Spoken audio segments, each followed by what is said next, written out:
I'd like to welcome everyone to our April board meeting, April the 13th, 2021.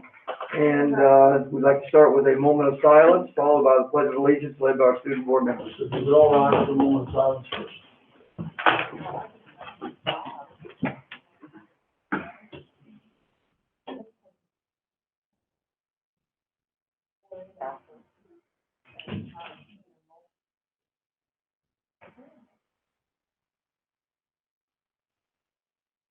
I pledge allegiance to the flag of the United States of America and to the republic for which it stands, one nation, under God, indivisible, with liberty and justice for all.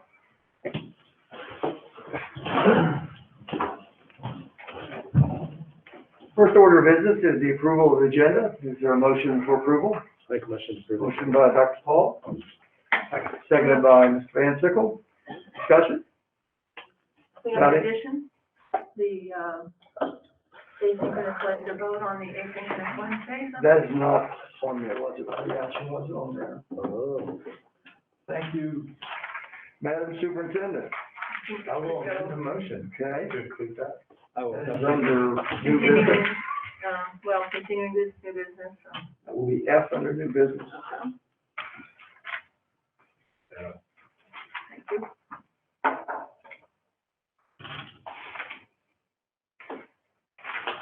All right. With an amendment to the agenda, which would be F under new business, which we will discuss asynchronous Wednesday. With that amendment, is there there was a new motion and second? Any discussion? Those in favor, signify by saying aye. Aye. Those opposed, nay. Okay, our next order of business is the consent agenda. Would anyone like to remove any items from the consent agenda? Yes, Yes, Ms. Rinker. I would like to remove the Chief Academic Officer position and the Director of Student Services position from the consent agenda. Okay, the two positions that Ms. Rinker pointed out, she's requesting to be removed. I'll now take a motion to approve the consent agenda with the Chief Academic Officer position and the Director of Student Services position removed from the consent agenda. Is there a motion as such? So moved. So moved by Monica, seconded by Matthew. Discussion? Hearing none. Those in favor of removing those two positions, signify by saying aye. It's voting. No, I'm sorry. Your motion was to approve the consent agenda Without those two. It's everything except for this. Right, okay. and that was Monica's motion, right, Monica? She made the motion to Remove. approve without those two positions. Yes, to remove the two, that is correct. And then there is a motion as such. Okay? We will now vote on the consent agenda without those two positions. That's correct. Which is, I thought what we were voting on. Maybe I was wrong, but I thought that's where we were headed. That's okay. We Yeah, have a you just motion. said the motion to remove them, and that was where we. We have a motion and a second to vote on the consent agenda without those two positions. Okay, we'll verify it one last time. Those in favor, signify by saying aye. Aye. Those opposed, nay? And we have done such. I'll now take a motion to approve the Chief Academic Officer's position. Is there a motion as such? I'll make a motion to approve. Motion by Matthew, Second, superintendent's recommendation. seconded by Mr. Gladfelty. There's a motion now on the floor to accept that position and the superintendent's recommendation for that position. Is there any discussion? Hearing none, those in favor of the Chief Academic Officer's position being filled, signify by saying aye. Aye. Those opposed, nay. Nay. We are 3-1, 3 ayes, 1 nay. I'll now take a motion to approve the Director of Student Services position. Is there a motion as such? Motion by Mr. Van Sickle, second. I'll second. Second by Mr. Gladfelty. Discussion? Hearing none. We'll take a vote on approving the Director of Student Services position and the person recommended by the superintendent. Those in favor signify by saying aye. Aye. Those opposed, nay. Nay. And it's 3-1 vote in favor of the position? Thank you. Thank you. Approval of the March 9th, 2021 public session minutes. Is there do you need a second to look at those minutes first? Do you guys need anything or any corrections, additions to the minutes? Make a motion to approve the Motion by Dr. Paul. Second by Mr. Van Sickle. Any discussion about the minutes? No. Hearing none. Those in favor of the March 9th, 2021 public session minutes, signify by saying aye. Those opposed, nay. And it is a 4-0 vote. We'll now have the closed session summaries and announcements from the superintendent. All right, thank you. The Board of Education met in executive session on Tuesday, March 9th, 2021 at 3:05 p.m. under Authority 3-305 of the General Provisions Article of the Annotated Code of Maryland to discuss the following items. Review of executive session minutes, personnel topics pursuant to 3-305B1, negotiation topics pursuant to 3-305B9, administrative function topics. Jason Van Sickle made a motion to move to executive session, and Rodney Glatfelty seconded the motion. Thereafter, the board voted to close the session with a yea vote from Rodney Glatfelty, Monica Rinker, and Jason Van Sickle. Matthew Paul was absent from the vote. The topics discussed in the closed session included the following: executive session minutes, February 2nd, 2021. Rodney Glatfelty made a motion to accept the minutes, and Jason Van Sickle seconded the motion. Final resolution, motion carried, yea votes from Monica Rinker, Rodney Glatfelty, and Jason Van Sickle. Matthew Paul was absent for the vote. February 9th executive session minutes, the board discussed a revision to the minutes. Monica Rinker made a motion to accept the amended minutes, and Jason Van Sickle seconded the motion. Final resolution, motion carried, yea votes from Monica Rinker, Rodney Glatfelty, Jason Van Sickle. Matthew Paul was absent for the vote. February 23rd, 2021 executive session minutes, Rodney Glatfelty made a motion to accept the minutes, and Monica Rinker seconded the motion. Final resolution, motion carried, yea votes from Monica Rinker, Rodney Glatfelty, Jason Van Sickle. Matthew Paul was absent for the vote. Negotiations, healthcare, Dr. Wilderson and Mrs. Allison Schweitzer, Director of Finance, provided an update to the board regarding the healthcare plan. Salary parameters, Dr. Wilderson and Mrs. Schweitzer provided an update regarding the salary parameters. Consideration of proposed contract language, GASA and GCCA. Dr. Wilderson shared proposed contract language changes and some formatting changes in agreements with 3 of the 4 bargaining groups. The board considered this information but did not take any action on those topics. Personnel update. The board discussed recent non-certificated staffing that were hired. Superintendent 2021 goals. Mrs. Barbara Baker, Superintendent, provided the board with an update on her goals and the action plan for the school system. The board considered these personnel topics but did not take action on the topic. Administrative function. The board discussed various administration function topics. The board considered these topics but did not take any action on the items. Recess and adjournment. The board recessed the executive session at 4:32 p.m. to return to the public session. The board returned to the executive session at 4:34 p.m. to discuss a personnel topic and administration function topic. Jason Van Sickle made a motion to close the meeting, and Monica Rinker seconded the motion. Final resolution, motion carried, yea votes for Monica Rinker, Rodney Glatfelty, Matthew Paul, and Jason Van Sickle. The board recessed the executive session at 6:02 p.m. to return to public session. The board returned to the executive session at 8:47 p.m. Jason Van Sickle made a motion to adjourn the executive session, and Rodney Glatfelty seconded the motion. Thereafter, the board unanimously voted to go into closed session with a yea vote for Monica Rinker, Rodney Glatfelty, Matthew Paul, Jason Van Sickle. The board adjourned the executive session at 9:48 p.m.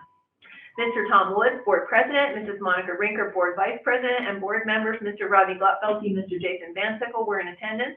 Also in attendance for part or all of the meeting were Mrs. Karen Gabor, Executive Director of Curriculum Instruction Administration, Dr. Jane Wilderson, Director of Human Resources, Mrs. Allison Schweitzer, Director of Finance, Mr. Rich Wazlowski, Director of Maintenance, Facilities, Operations, and Transportation, and Mrs. Karen Brewer, Executive Assistant to the Superintendent. Dr. Matthew Paul attended the meeting at 3:30 p.m. Mrs. Barbara Baker, Superintendent, Mr. Brandon Hoover, Board Attorney, attended the meeting via conference phone. Announcements? All right. May 6th will be progress reports for the 4th grading term already. May 13th is a May Board Service Academy virtually. The topic is effective board teamwork from 9:30 a.m. to 12:30 p.m. May 7th is Garrett County Mental Health Awareness Day. Wear green to show your support, please. June 5th, graduation ceremonies, and more information will be shared at a later date. It will be held at the Clark Building in McHenry, Northern Garrett High School at 10 a.m., Southern Garrett High School at 2 p.m. And I just want to add something to this last announcement. We will be doing a press release regarding this, but we've had several phone calls of people that have asked about having it at the Clark as opposed to outdoors. And we can actually accommodate more people under the regulations in the Clark than we can outdoors. So we will continue with our graduation ceremony outdoors, and I believe more folks will be able to attend to watch our graduates this year. Good. More information to follow, but I did want to make sure to point that out this evening. So thank you. Thank you. Any questions by any of the board members? Okay, we got recognitions. We're going to move it around just a little bit. We're going to start with the Carson Scholars first. So if we want to invite in the two young ladies. Will you announce that we have public comment? Oh, yes, I should, since it was on. Normally we do public comment first, but there was no public comment for this meeting, so we'll move straight into recognition. Thank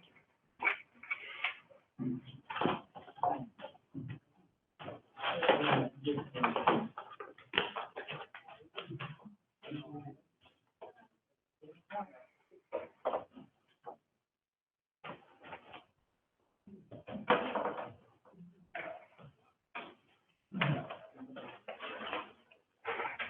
Can stand or have a seat, whichever you're most comfortable with. Welcome. And be sure to come in wherever you want to come take pictures. You're more than welcome to come and take pictures.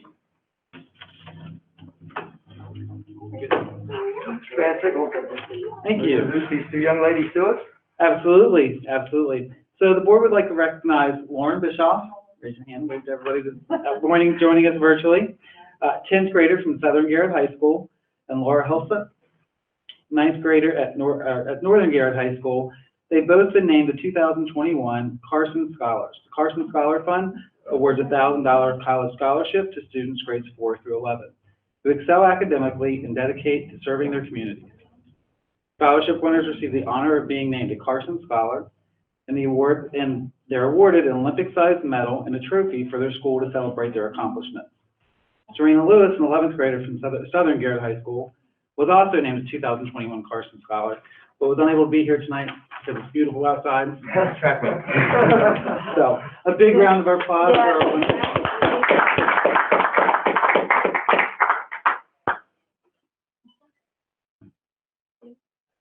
Would you girls like to introduce your parents? Ms. Bischoff, would you like? That's my mom, Jenny Bischoff. I am. Uh, So I have my dad, Matthew Hilkamp, and my mom, Lee Hilkamp. Good job, parents. Congratulations. Board members, anything you'd like to say about our Carson Scholars before we move on to the next award? Congratulations. Yeah, congratulations. It's an honor. You both represent the best of our student body, so thanks for your continued service and congratulations. We have more with this group, so. So, since we were not able to do this sooner because we weren't meeting in person, we'd also like to recognize Laura for winning the National History Day competition. Congratulations. The National History Day contest was held virtually due to COVID-19 pandemic and was held June 12, 2020. She was awarded first place in the junior individual exhibits with her exhibit, Aren't Lights Grand?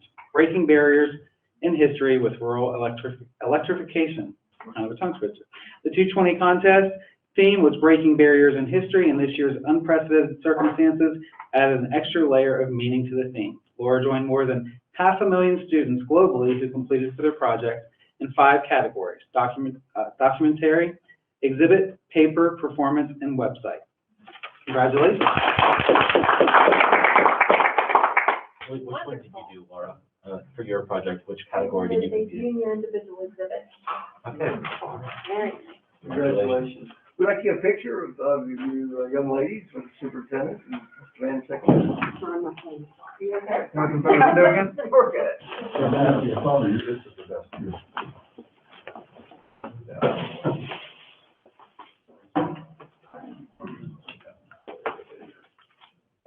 There's Mr. Morris there.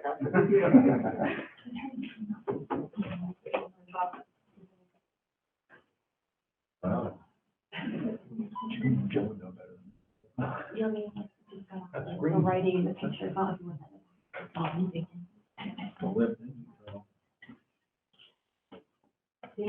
Jim, the background's okay? Okay.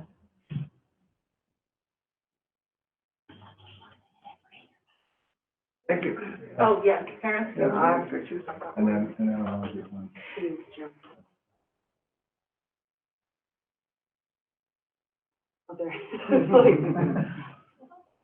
Thank you all. Thank you. Yes, you okay? Okay, we're gonna get one for the history day, so you'll have another opportunity.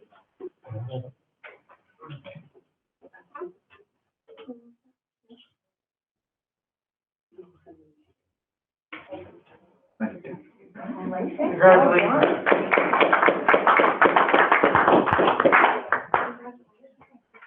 Okay, we need, That's quite an honor, that's for the both of those, really. Ms. Baker, you wanna get, who, All right. Thank Ms. Baker, you wanna get whomever is going to do the teacher appreciation week? Sure. Arthur Sharpless from Southern Middle School. Okay, I'm ready. Ready and willing. Come on in. We've been just standing over there. Okay. Sit down or whichever you'd like to do. And who's doing the, awesome? And you got one teacher? Hey, I am off limits. She is representing all of them. In fact, that's what I said in the email. I said she would be representing all teachers this week, so thank you for coming. Really appreciate it.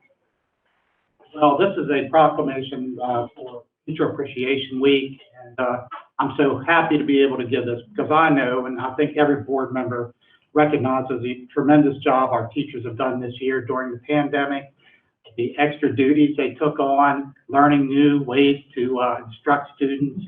I also have two family members, two children that are teachers in Baltimore City, a stepdaughter, not a stepdaughter, but a daughter-in-law that's a teacher in Carroll County, and a niece that's a teacher in Howard County. And I know how hard they work, so it's really nice that I'm able to give this proclamation to the teachers of Garrett County. Whereas teachers mold future citizens through guidance and education, and whereas teachers encounter students of widely differing backgrounds, and whereas our country's future depends on providing quality education to all students, and whereas teachers spend countless hours preparing lessons, evaluating progress, counseling and coaching students, and performing community service, and whereas our community recognizes and supports its teachers in educating the children in this community. Now, therefore, be it resolved that the Superintendent of Schools and the Garrett County Board of Education proclaim May 3rd through 7th, 2021 to be Teacher Appreciation Week. And be it further resolved that the Garrett County Board of Education strongly encourages all members of our community to join with it in personally expressing appreciation to our teachers for their dedication and devotion to their work. So thank you for being here, and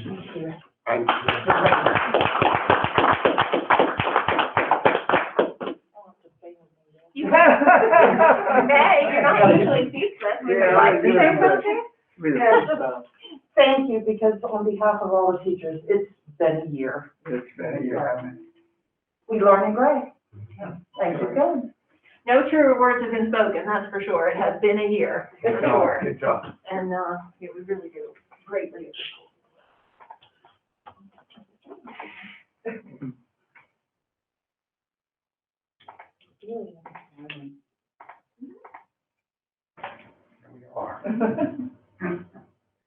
See it, Ron.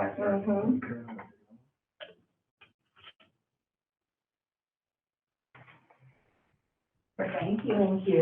Thank you. Oh, yes, where did it go? Oh, okay, I can do that. Oh, okay, great, thank you very much for coming. Thank you. Thank you. Sure thing. Do I get Mrs. Siegel? Siegel? And she has her husband, Mr. Yes, Siegel, she here as does. well. I think I'm so on. kids in the schools. Yeah.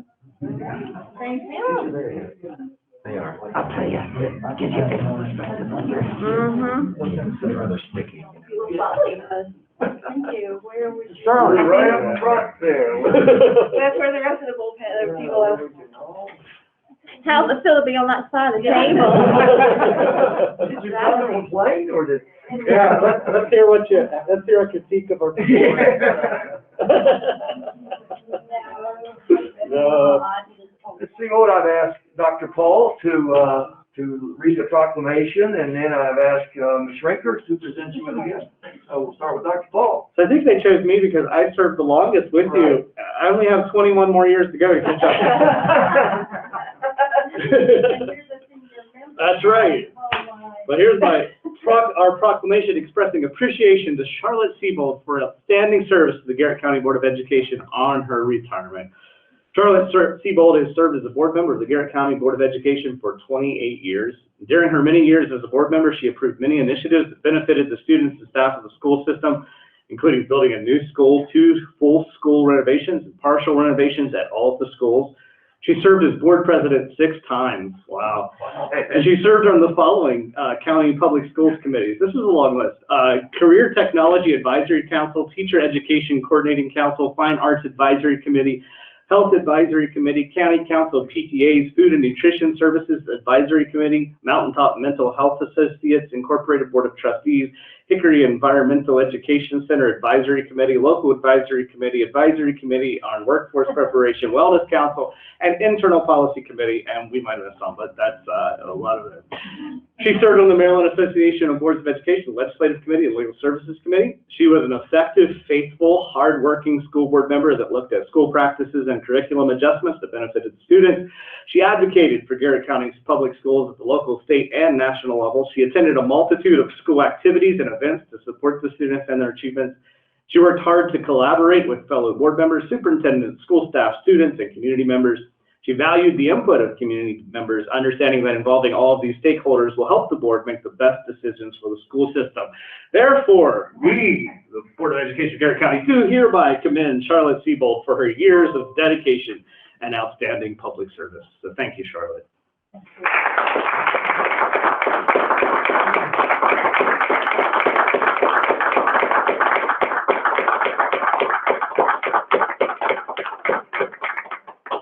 That's proof, Don, that she was working.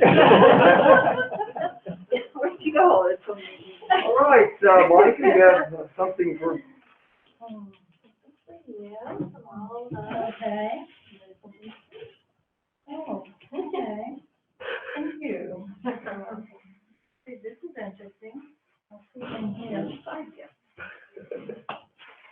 Is this all just for me? It is you and Dawn. I have to share it. Oh my gosh. That's a beautiful cupcake. Thank you so much. You guys know how I do like my sweets. So, the proclamation, thank you very much. I appreciate that. I appreciate you having me come and honoring the work that I have done over the years. It has been very important work for me, and I felt very privileged to be able to represent the students and the parents and the communities. And I just appreciate this board putting, acknowledging all of that. And thank you all very much for the service that you're giving. And we have had great kids here. We have great communities. And so I think you need, work to keep those together. And our students will excel, as you've seen in the young ladies and the gentlemen we have here with us. And the new student board member, that's a program that I'm really excited about. And so I appreciate that. My sister read this. Yeah, no, you can read that one at your leisure. When I get home. That's a little Okay. something from each of us. Okay, thank you all very much. I don't have to share my cupcakes with you. We didn't say that.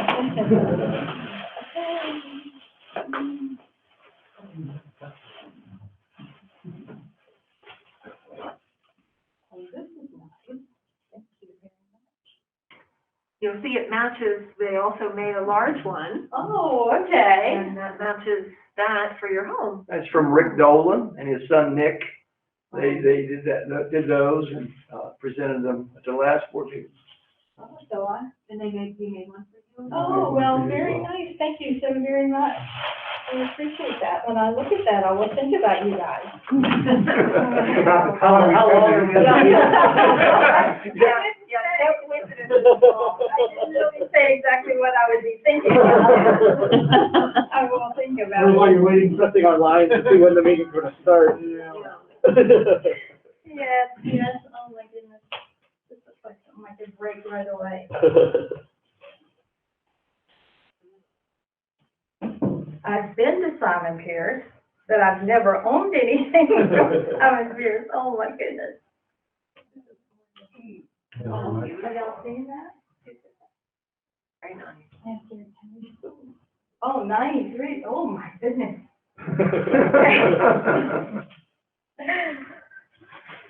Well, is any other board members, you have any comments you'd like to make before we? I just want to thank Charlotte for all of her hard work and dedication over the years, and she always was the most prepared board member, and she would alert me to things. I'm like, wow, was that really in there? But I'm really thankful for all the years that she brought in. He's like, how did I miss that? I said, well, if you read it. That's right. I was telling him so. Well, thank you. I'm sure you have a busy evening. No, we have lots of time, we don't leave the business. Go ahead, go ahead, Ron. Yeah, I want to thank Charlotte for her many years of dedicated service too, and I was always impressed on, when we would be doing something, you'd say, well, back 10 years ago, we had this, that's not how we did it then, and it was precedent on that, and she had a phenomenal memory, she could track that stuff. But I want to also thank Don for bringing me my coat that one night when it was 10 degrees, when Charlotte was taking my coat in my mistake when I was at the meeting. She meant well, she was gonna take it in and keep it away from the college, but, Yeah. it had my keys in it, that's what the problem was. Yes, that was. Somebody said, Thank you. yeah, were you taking, you'll see him next. And I'm like, okay. And I know that your keys were in the pocket and then they turned up at my house. It would have been a cold balloon that night. It would have. I wouldn't have Yes, it came would out and have. roughed me. Oh, okay. Monica? Oh, I disagree with what Matt and Ronnie both said. You always brought a lot of things to the table. You had a sharp memory to remember things that happened, and you always give details to why, so we had a better, clear understanding. You took a lot of notes. You had a lot of file cabinets. You tell us at your house, and I believe it. But it was all valuable when you would pull it back up, and you brought a lot. We'll miss you. Keep those in case we need to look back at something. Yeah, we might be calling you. I do have something. It's supposed to be empty in my mouth, but some of it's just hard to get rid of. I know Don's gonna come down. Don's gonna ask for the space for his stuff. I'll let, Jason, I- the replacement say something. Well, I was just like, I can remember I was still a student at Northern Year High School when Charlotte was on the school board and interacting with her then and just, what you've given back to our students in our community, we really appreciate everything you've done. And, also appreciate that you're willing to retire to give me the opportunity. I appreciate that and wish you the best of luck with everything and thank you very much. Oh, thank you. Jared? And there's not more much that I can say than what's already been said, and nothing can certainly add or detract from your phenomenal career and record. But just thank you. You've been such an inspiring role model for me and the countless others, young ladies before myself. And you made me feel so welcome here when I joined the board. So I thank you so very much for that. Congratulations on your retirement. Well, Matthew said he worked the most with you, but he didn't. I worked with you for a long 28 years. Because I was working as a student or as a student. Just not as close. You're just not as close. We were both students though. Yeah. I'm not gonna say how. No, I don't think you're gonna get away with that, right? And I think through all of those years, all of us who were teachers, administrators, and everyone else had the utmost of appreciation for you because we knew you were always prepared. I told you this privately when you would walk into the school, word would pass very quickly. Charlotte Stevenson School. And it was like, oh, okay, everybody needs to be on their best game here. Charlotte's in the building. You know, we're very, very, very thankful that you've been a part of this forever. I mean, really. Well, The things that you've brought to this table, we could go on all night, but, it's been great for me. Sometimes I would think about, well, I need to go to this ball game, or I need to go to this play, or I need to go somewhere, and it's like, oh, but it's so nice here on the couch. But then I would get up and go, and I would have been so angry with myself that I had missed that. So, you know, those things I'm missing a little bit. The students were, they made it all worth the time and the effort, so I appreciate that. well, yeah, go ahead. And he was very dedicated. She always had her calendar, the one that Mr. Morris had made, and she had in it in pencil, like, every single event that went on. And she was really fair about going to both ends of the county, and elementary, middle, and high school. And along the way, you've met a lot of friends, like, should be somewhere, and she's met. And you was never afraid to ask hard questions, even if you might have been the only one that felt that way. But you had to know and understand, and so it was a good voice for the school system. And Madam Superintendent, would you like to Yes, add anything? I absolutely would. I echo everyone's sentiments, of course, but of your many times you were president the year I was hired as interim superintendent, and I owe you a debt of gratitude. I've enjoyed it very much, and I thank you very much for the opportunity. And I think you did a marvelous job, and congratulations on your retirement. Thank you. Well, you know, you said one thing that kind of struck us. You said that one of your most prized things that you were involved with was a student member to the board. So on behalf of the board, Garrett County Board of Education is proud to present the first Charlotte A. Seabold Scholarship Award to Mr. Garrett M. Miller in honor of your achievement as outstanding accomplishment, outstanding academic performance, leadership, advocacy as a student member of the Board of Education for 2021 in the amount of $500. Awesome. Oh. And we have proof to both of them. See, that's one way to have you come back to a board meeting once a year for a picture to hand it out, right? Yeah, that's true. What I'd like to do is have all the board members get in the picture along with Jared. You can present Jared his award, and we'll all get behind him. I would like to say that is the biggest honor. Thank you so much. Well, you're very deserving of that, very deserving. Absolutely. 50 years ago, from now, they'll be giving the Charlotte Seabold, I know, yeah. And people would go, oh, her? I'm sure. I guess I'm needing to get my mask back on. Yeah. That's what they told her. Here, I think. It's not good yeah. public relations, not Just a proclamation. proclamation. The people, I think that Mr. Woods, they suggested we get one with just a proclamation, Okay, and then one with everybody. okay, so you. Oh, does that mean, oh, you should get in the middle. Yeah, no, there you go. Perfect. You want to move yourself over there? Good, the back layer, so on. We'll just get something.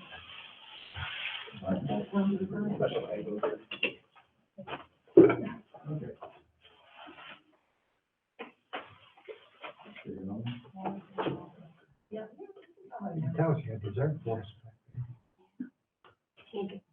Huh? After a while. Yeah, I'm on the radio. Congratulations, winter travel. Thank you. I know. Now that we don't have to go to travel. You realize there ain't money about No. For the press. I would say, Rob, I'm staying high. Congratulations on you. We're filling in the back. Oh, there's one. Yeah. I don't need that now, do That I? has a ring to it. All right.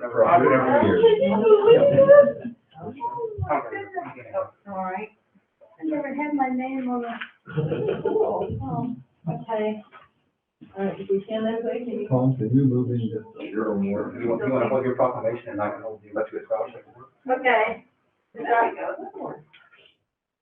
Thank you. See, Jared, he is so good. I trained him so well, didn't I? Here we go. Take another one.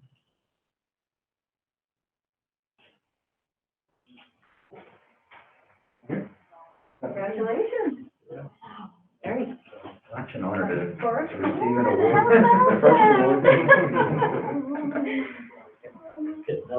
So I get a copy of this? Like, now. Is that, That's your copy. Yeah, it's your copy. Oh, what?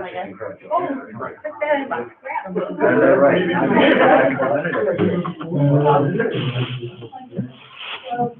Wait, I lost my stuff. I wouldn't say no one tells me anything, but that's really something. You're like, that was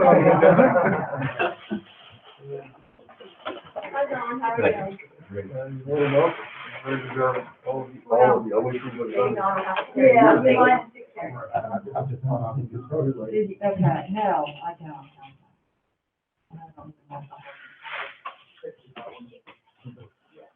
Thank you. Thank you. Okay, well. First thing a board member was 1996, what, airplane. They think it reminds me of occasionally. Thank you, who had a long one. I know. I'll see you right on. Thank you. We like to give you hugs, but we shouldn't be doing that. Yeah. I've had both shots. Who we? I'm sure. He's not going down there. Just watch the car. I'm going down there. Yeah. Hello, just bring her back and say salt.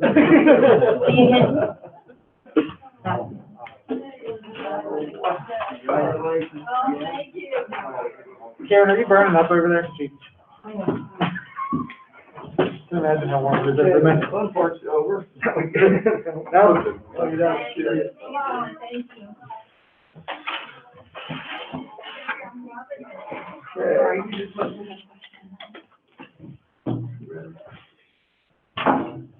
Okay, we're gonna move on to Curriculum Instruction Administration, the Comprehensive Middle School ELA Curriculum Study Sync 6th through 8th grades. Good evening, President Woods, members of the Board of Education, Superintendent Baker. I'm here this evening as the Supervisor of English and Social Studies to present committee recommendations for the new textbook series, grades 6 through 8 English, ELA, as well as high school social studies. Digital access, professional support, consumable materials, and resources for the current textbook series in grades 6 through 8 middle school ELA courses of study will expire in June 2021.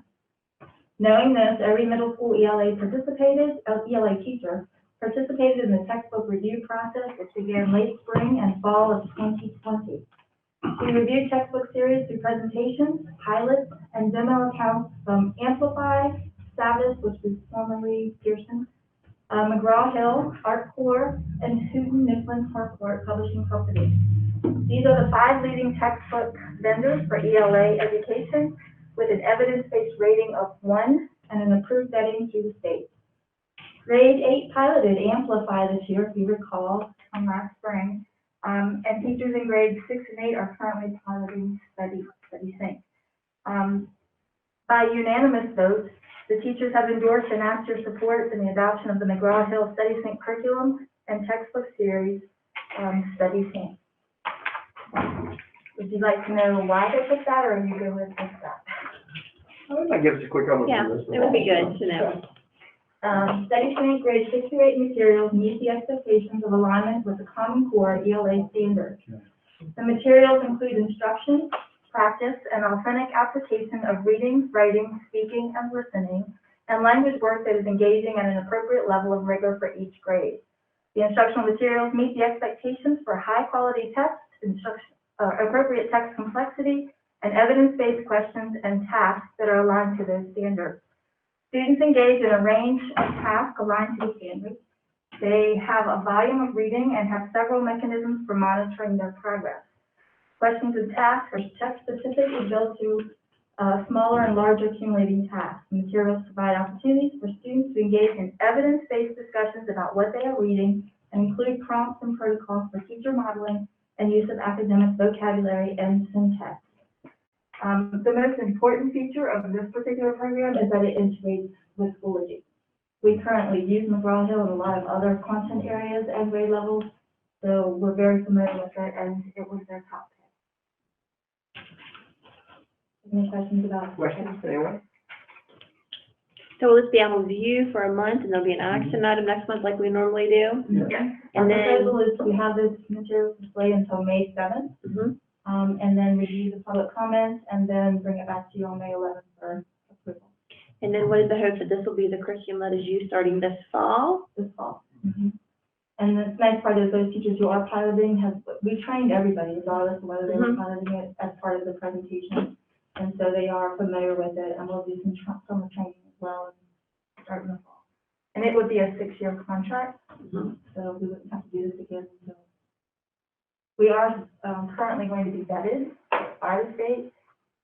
This program has already been vetted, so it will be for us. So then would it be in the budget that we're going to be discussing this evening then? Yeah, sure, it's in the I defer to FY moderator. In working with Director of Finance, some of this money will be out of this year's budget. There's a line item for text in the budget that we use some of that money for. The important thing is it's accounted for. Right. Any other questions about the, study sync? Great. All right. History and government curriculum. Okay. Digital access, professional support, and ancillary resources for the current textbook series in high school U.S. history, world history, and government courses of study will expire in June 2021. Knowing that every high school social studies teacher participated in the textbook review process, which began late fall of 2020. We reviewed textbook series to presentations and demo accounts from Savas, McGraw-Hill, and Duke Mifflin Harcourt Publishing Company. These are the 3 leading textbook vendors for social studies education in the state, and we have already experienced with each of these as well in a variety of content areas across grade levels.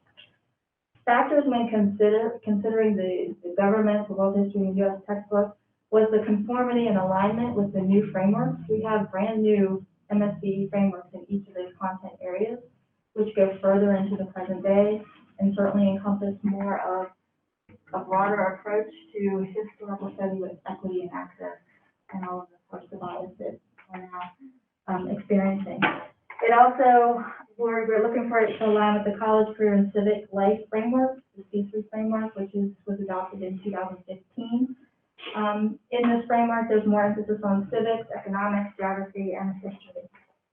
We were looking for a program that would enhance the rigor of the individual disciplines. We wanted to be able to build critical thinking, problem solving, and participatory skills vital to engage citizenship.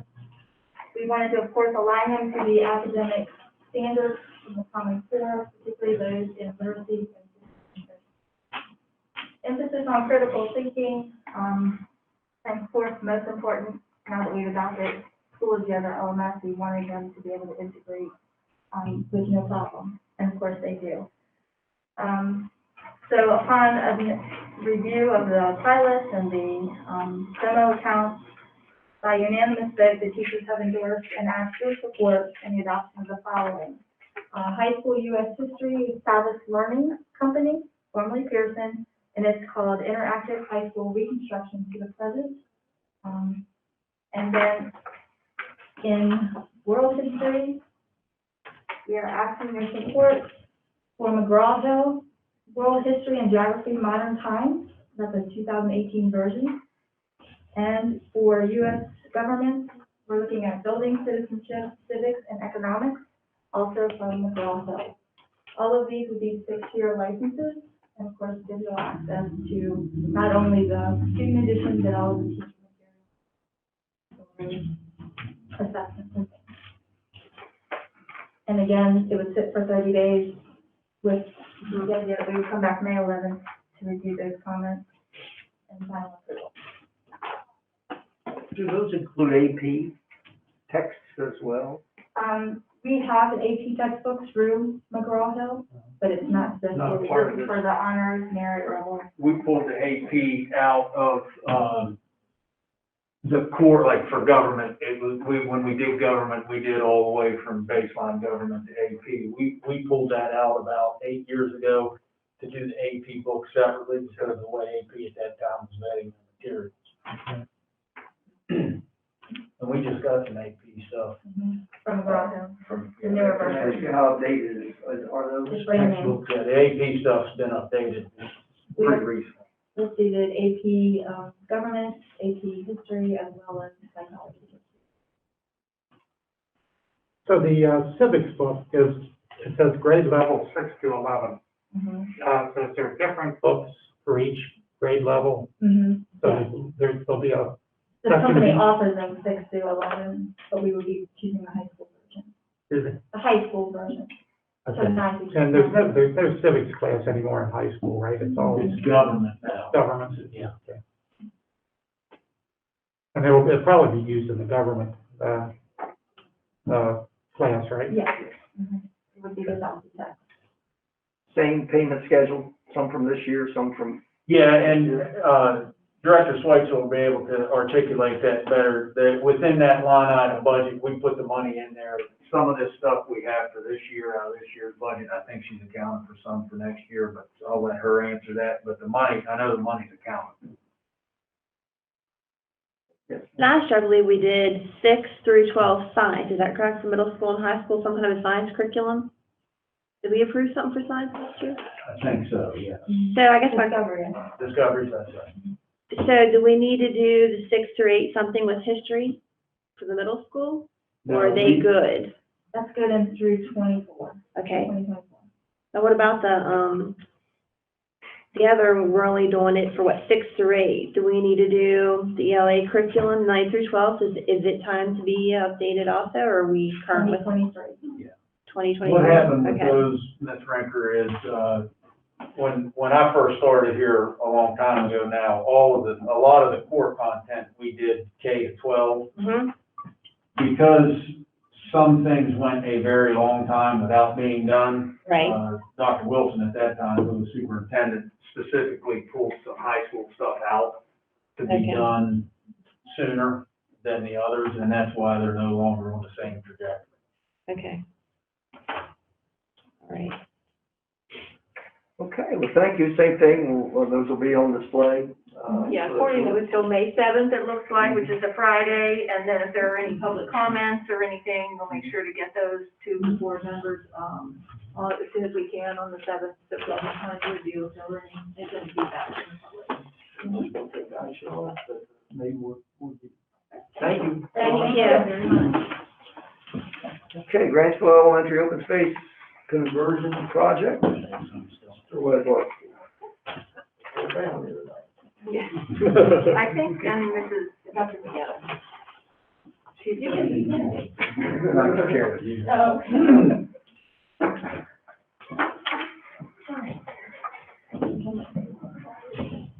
Well, good evening, everyone. We are here to present, thank you. Which button? This button. You have it in your folder, I believe. Okay. All right. Get settled. You know everyone. Welcome. Thank you. So we're here this evening to talk about our Grantsville Open Space Conversion Project and roof replacement.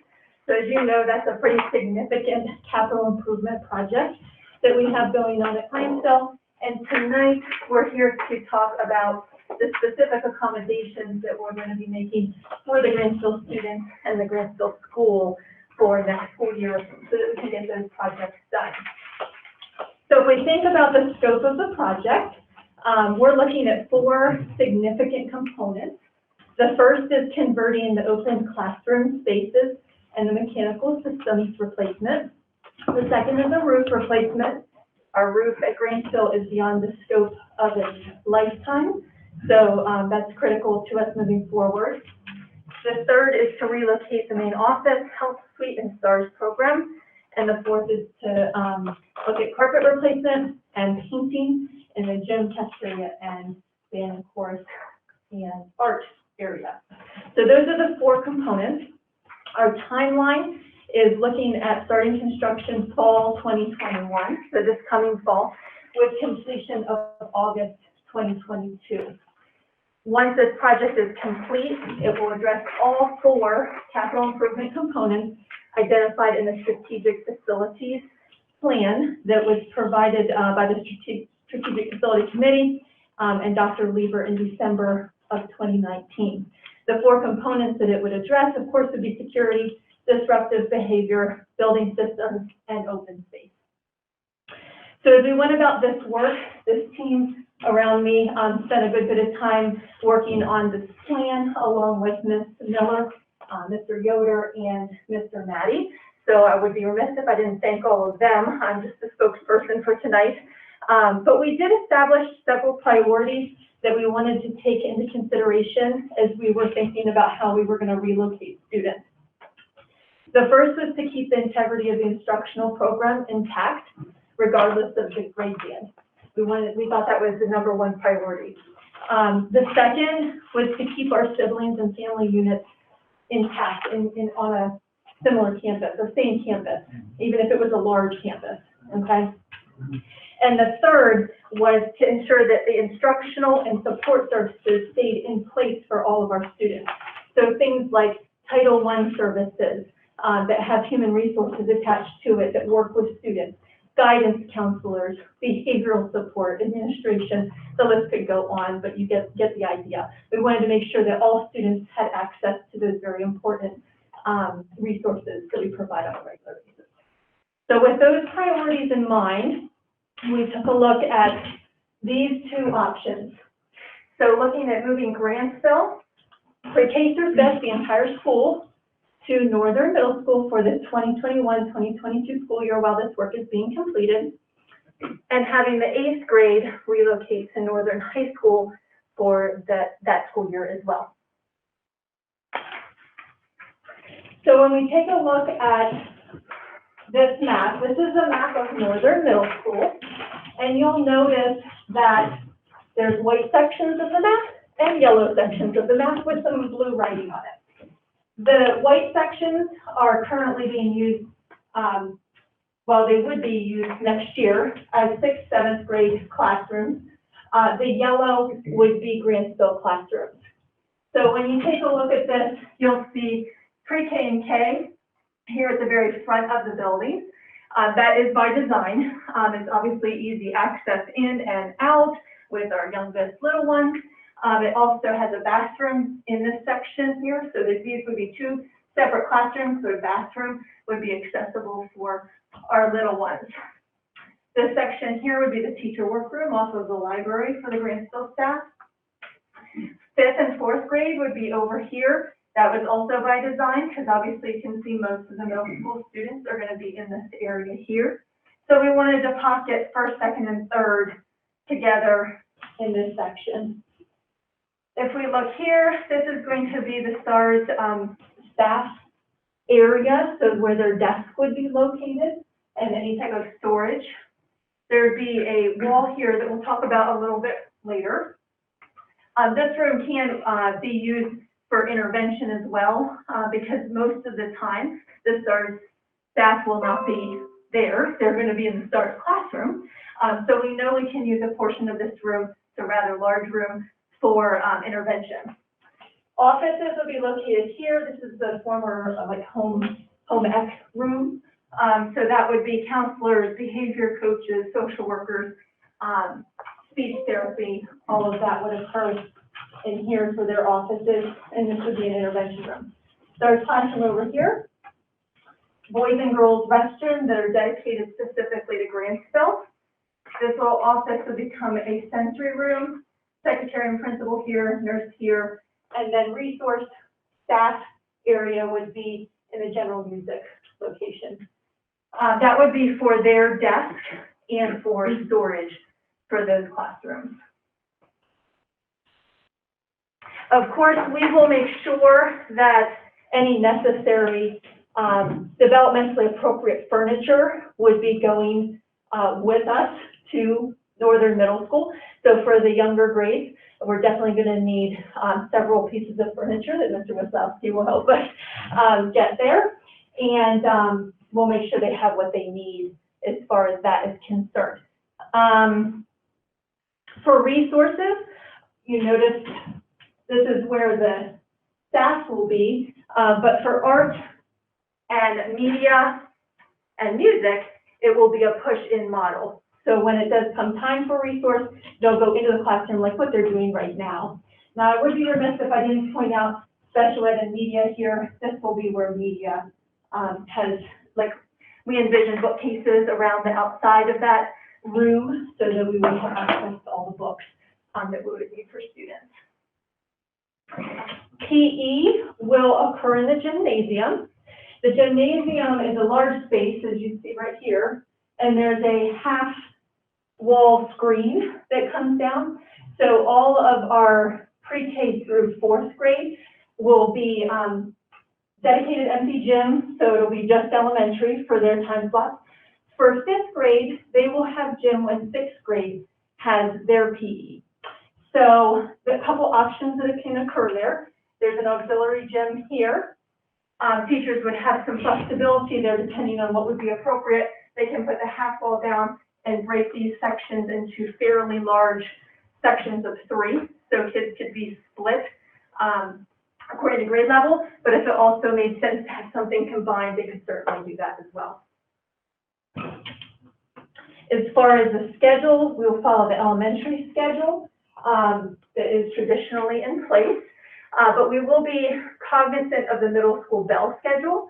That will help us determine when middle school will be in the hallway. So in talking to Ms. Miller, she knows that she wants to coordinate her transitions after the second bell for every transition that occurs. So if there's going to be a transition that does have to happen with elementary out in the hallway, we want to make sure we do it outside of the time that middle school is in the hallway.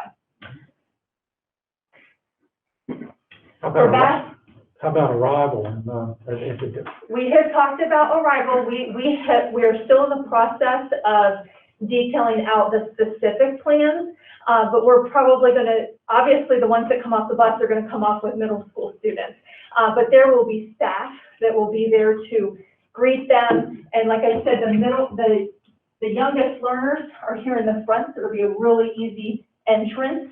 And then they'll have elementary staff to help the other elementary students get to their classrooms. You know, so, The difficulty is going to be the people that drop off their children and pick up their children. So we're going to have to create a schedule. We're pretty far out from that. Yeah. And I also have an idea with that. I think we will, could still do a pickup and drop off at Grantsville and just provide a shuttle bus. In other words, to possibly alleviate some of the car riders. So if the parents wanted to just come to Grantsville, drop their students off, we could just shuttle them down and reverse in the afternoon. We're gonna leave the front parking lot open at Grantsville during the project. So that might help if the parents want to do that instead of drive all the way to the school. you know, since this is an action item, so we can follow protocol, Math Superintendent Lewis, she wants to make a recommendation, so we can take a motion in a second, then we can ask questions as we go. Our questions should be discussion after we actually have a motion in a second. So do you want to make a recommendation about the Grantsville project? Want to do the 8th grade first? For me? should we do the 8th grade first? Well, I think we're gonna have questions throughout, so let's do the protocol, that we're doing it correctly. Okay. Then I recommend that we accept the plan and the proposal, but, the main component that I wanted approval on this evening will be the portable classrooms that Mr. Wazowski will talk about. There are a few components of the plan that, I think they've done a very good job of outlining the entire plan. There's a few components we're still working on, but in general, I would recommend that we accept the plan and the proposal for the portable classrooms. As will be presented tonight. Yes. Is there a motion as such? Motion by Mr. Van Sickle, second.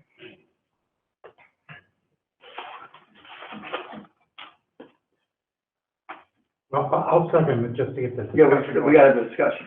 Okay, now we can have discussion as you go through. If you have a question, just raise your hand as we go through, rather than try to say them all at the end, so we don't forget any questions you might have. Thank you. Question on the middle school. Have you, engaged with the teachers there to have the middle school teachers get their buy-in on this? Yeah, I met with the middle school staff, spoke with all of them, answered their questions. Let's separate that out. So we've got 8th grade and then we've got everyone else. I met with the whole staff, and then when we get to the 8th grade part, I met with the 8th grade a couple of times. So the feedback I got after our conversation, there were 2 questions. Everybody seemed to be okay with it and on board with it. The questions that I received were good ones, and I think we answered them appropriately. I talk to Mr. Yoder once a week about or the questions or the things out there. There doesn't seem to be, at least not through that channel. One thing that I think the middle school teachers are thankful for is, as you can tell by the map that Dr. Miller laid out, the yellow that you see on that map is the vacated space of the 8th grade teachers. So their 6th and 7th grade teams not moving around within that either. And the spaces that aren't dedicated 8th grade spaces are basically, for lack of a better term, open spaces. So no 6th and 7th grade teachers are being displaced, which is the big deal for getting the buy-in from them. So yes, and that's a long-winded answer to your question. Yes, we did dialogue with the teachers. I think they are thankful for that piece. There certainly are some questions to flesh out as we move forward with this. But there is I think Dr. Miller was 100% correct. To be as cliche as I can possibly be, it is a total team effort, and all of the teachers are asking questions to the correct principals, who are asking the questions back to the correct directors to try to get answers in a timely fashion to later periods. The other question would be, have you reached out to the parents? Have any input from the parents on this? So I really relied on Tracy Miller to give me the majority of feedback. We have not reached out to parents that I'm aware of beyond her knowledge of the community and what would be best for Grantsville. One of the biggest things that she felt strongly about was keeping Grantsville as one school, as one family unit. She felt that was going to be the best received.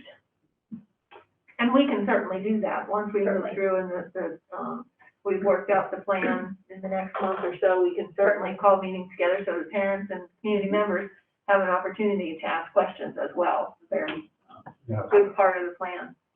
And I have one more question, and I'm sure you're going to address it when you get to the 8th grade, but, so the 8th grade, the principal's going to be at, Northern Middle, and the students are up at Northern. I can answer all those. Nursing staff, all those types of, how are they going to access the service of the elementary school in the 8th grade? Do you want to talk about that now or wait until? You go ahead and do the 8th, you might answer it when she. That's a great question. I think we can answer that. We spent a lot of time, Mr. Yoder, Mr. Matty, and myself, discussing a lot of this. Okay. Before we go any further, like, I know you have more to say and we're listening, but the motion was, part of the portable classrooms. Where do we need the portable classroom at? Like, The next slide will show the 8th grade, and that's where Mr. Edwards will talk about the same, almost the same components here on that slide for 8th grade, but it's specific to secondary, because a few of them have changed. So we'll definitely get to that. it's not for the elementary then. Now, all the elementary students will be located in these yellow classrooms that we have highlighted under the roof of Northern Middle. If we think about bathrooms, again, I'll draw your attention to this bathroom will be a Grantsville specific bathroom for 1st through 5th grade students. And then pre-K and kindergarten will use the bathrooms in this unit here. So our goal there is to have bathroom breaks that are scheduled for the classrooms so that classes will go utilize that. Some of them will have to go a fair distance. And also there may be times where escorts might be necessary. So Ms. Miller has a plan for that. Are there many retrofit kits for bathrooms? Yes, and that's Will be done? specific to this bathroom here. Yeah. This is an adult bathroom. So, or actually both, there's a male and a female version. So those will have to be retrofitted to little people. So smaller toilets, maybe lower sink. So we want to make sure that they're in compliance with what we would need for accreditation, because Grantsville is up for accreditation next year as well. So we will make sure that they're all in alignment with what we need for that age group. Grantsville furniture will follow them? Yes. Yes. Which would include all the sensors and, yes. Well, that was one question. So the most work that has to be done would be addressing the bathrooms, correct? Or maybe put a wall or put a half wall up somewhere? So on this map, it would be the bathrooms here. Yes. And then this is kind of portion of the room already has a wall, so there will be a half wall built between the offices and this room here. That way, if there is a need to do some intervention or speech in this room, there can be a space for confidentiality, without having exposure into the offices where other people are working.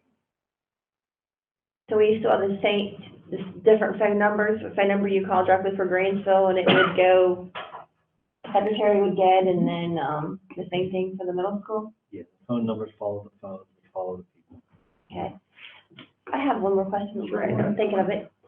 When you said where the STARS office will be the students, will that be, what's the word to use? With there maybe being more students in the school, will that maybe disrupt or upset some of our STAR students? You know what I mean, going from one building to another building, and then like there'll be, I mean, I know you said about the bell schedule, you'll try to have them, but maybe when they're getting off the bus, you know, elementary, middle school be getting off the bus at the same time. There'll be a lot of changes for them to have to adjust to. Well, do you think that might be a concern? Yeah, I mean, it's something we've thought about, and just like any change that we have, we do anything we can to prep the students. So social stories, activities, we've talked about doing virtual tours of the school or trying to get the students into the building before that actual first day. So that's all stuff that we would start working with the students on now to prepare them for that transition. You highlighted a little bit about, was one of my questions, art, media, and music would basically be on a cart like we're doing now. You explained the gymnasium.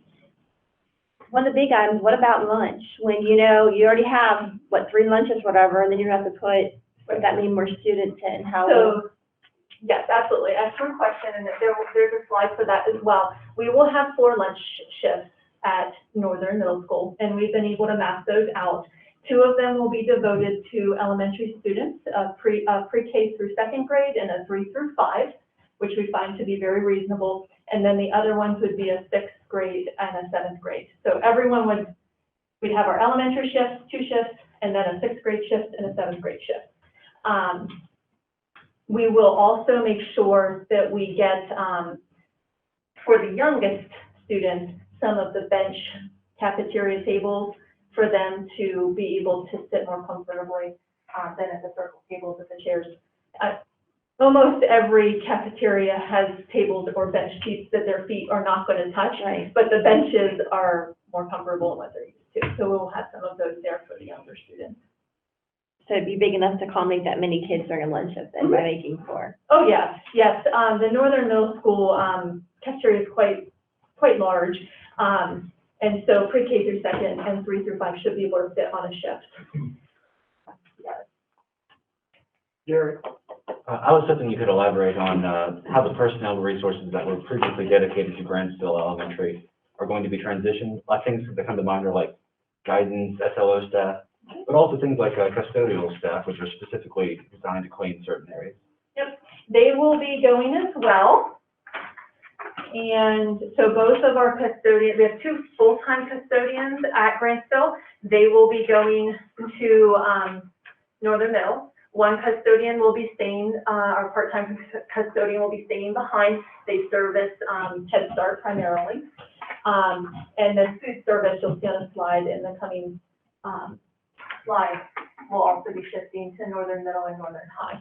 So they will be redistributed. I just wanted to make sure we didn't overburden the infrastructure that was already there for the Northern Middle students, but it sounds like that's going to be fun.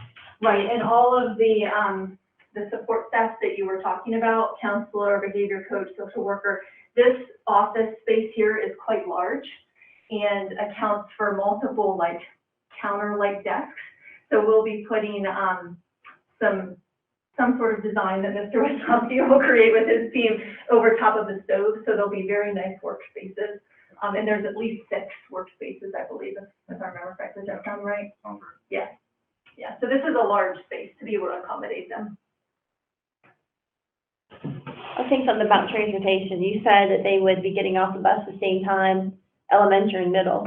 Now, what about when it's the end of the day and the students are coming home? Are you going to have them, you want to let the elementary go first and then the middle school kids, or? So we're still developing that plan, but we do anticipate having students, elementary students, go to either the cafeteria or the gym, just like they do now, and they would do their bus lines and get checked off, make sure everybody's in the right line, and they would walk out in one, single file line is typically how they do it. So I don't know that I can't say that it's been decided who will go first, but they'll walk out with staff in a single file line, and all load at the same time. And then, of course, middle school would load separately. Okay. So recess. Yeah. Oh, okay. Yep. So we have identified several outdoor play options because we knew this would be something that is very important. We need to make sure that our children have opportunities for play. So we will be installing a swing set in proximity to Northern Middle School, so they will have that opportunity. We certainly have tennis courts at Northern Middle School that they can take advantage of. Mr. Rosowski has plans to put basketball hoops in over the summer. That was already a pre-established plan, so we'll just be able to capitalize on that while we're there. They, of course, have fields. A lot of our elementary students love to play kickball, wiffle ball, any type of sport like that can be done on those fields. There's blacktop area where we can put a foursquare, chalk for drawing. Certainly can capitalize on the hiking trails back in Hickory. I know at Grantsville, they enjoy that hill in the back. Oftentimes in the winter, they do some sledding on that hill. We have a similar hill at Hickory that they would be able to use for that kind of thing. And then we will be working on having the developmentally appropriate centers for outdoor play for our youngest learners, which could include things like tricycles, gross motor activities, sandbox, things that would be aligned with our accreditation process for pre-K and kindergarten. What about the nursery station? Will you have the nurse station separate, like two separate ones, or will they share one? What are you saying about this? So the nurses station for Grantsville will be here, and it's right across the hall. This here, it's hard to see, is the health nurse section for Northern Middle School. So it's two separate. Two separate locations. Okay. But all right in the general location.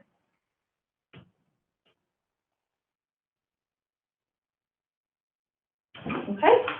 Mr. Edwards, you are up with the 8th grade class. All right, I'll walk through, as much of this as I can, hopefully answer, some questions that you may have, because we've probably had the same questions as we move forward. So there's 118 students in the 8th grade, and the goal is to move those 118 students to the high school to spend their 8th grade year.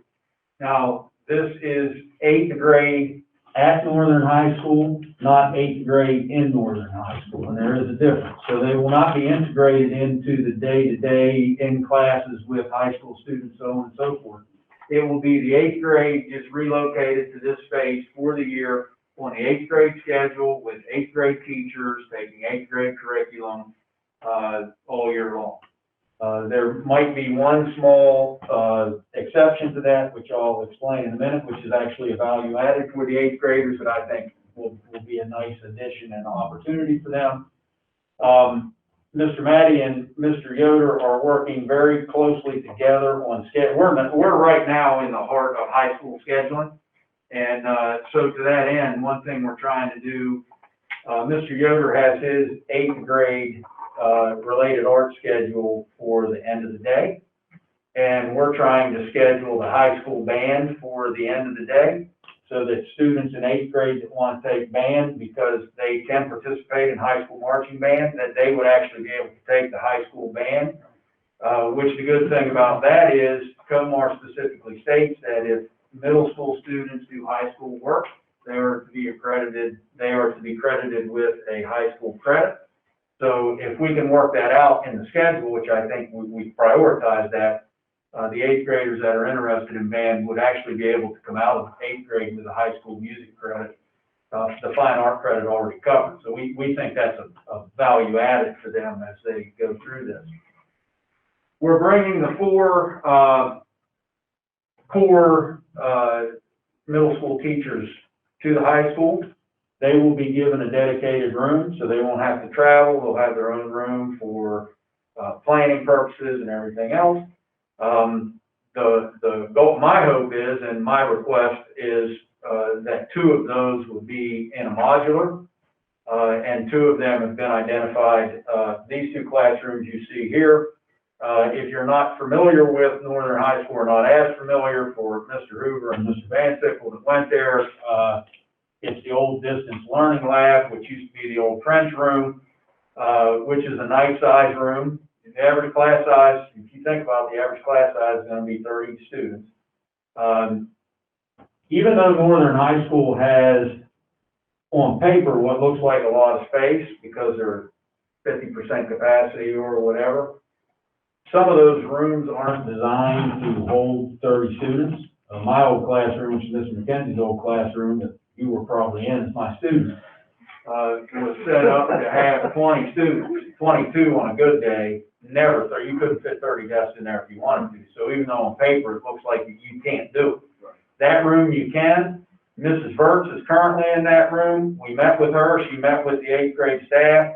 She is willing and very accepting of vacating that space for the year. She is going to teach on the stage, which she used to do years ago with theater.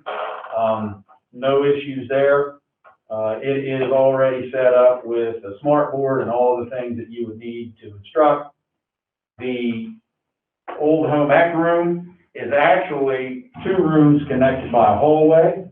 We're going to separate those rooms. We're going to separate that hallway with a permanent wall, which long term is a very good thing for Northern High School because it will actually create another very good sized classroom that someone that's in those smaller rooms now will be able to move into once the 8th grade leaves and goes back to the middle school. So Mr. Matty's very pleased with that. That's a very low cost retrofit for that space. I think the 4 teachers that are moving, the 4 8th grade teachers toward this area with us, they are very pleased with those spaces. They actually spoke with Mrs. Verts at the time. And then, of course, 2 rooms would be in one modular. And that would all be on, if you walk in the front door, they'd all be to the right. So the modular would be out the door to the right, all the way down at the end of the hallway. Those students then in their transition would come into the hallway and up the first set of steps, which is 2 classrooms down. And when they get to the top of those steps, they'll be right at those 2 classrooms. So they won't have to matriculate all through Northern High School. They literally will all be on the right-hand side. Those 2 rooms are side by side right next to the bathroom.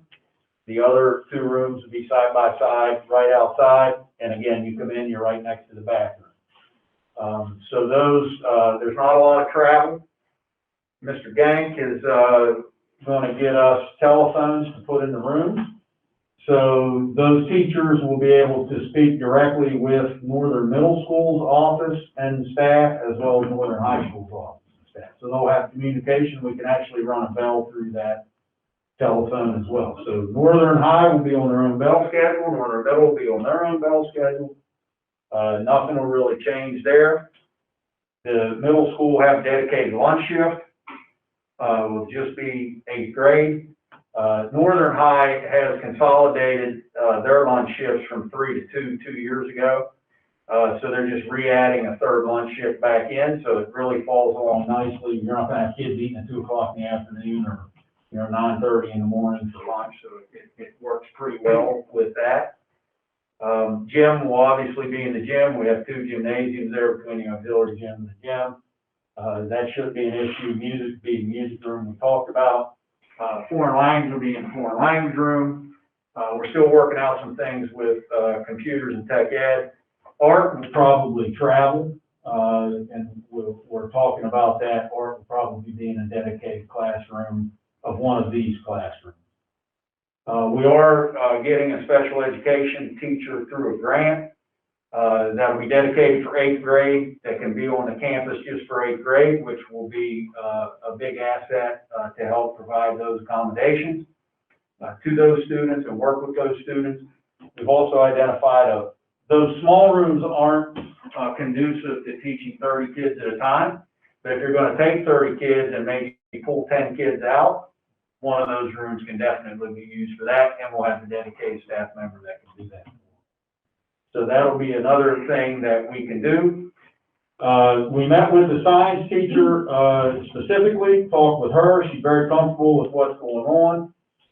Just today, as a matter of fact, Dr. Harmon worked with the science teachers at Northern High. They are more than willing and have already talked about When a lab needed to be done with chemicals, that Mr. Price or one of the teachers at Northern High School, all of them have said, yeah, whatever you need, we'll will do it, would give their classroom up for the lab.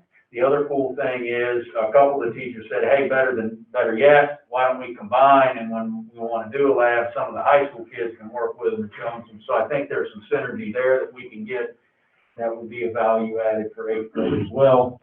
And then, Mrs. O'Brien, who is a science teacher at Northern Middle School, said many of the labs that she does would not require, you're talking about energy and some things like that you can do with things in the classroom. You wouldn't necessarily have to go somewhere else. It's when you're dealing with chemicals that you would have to leave.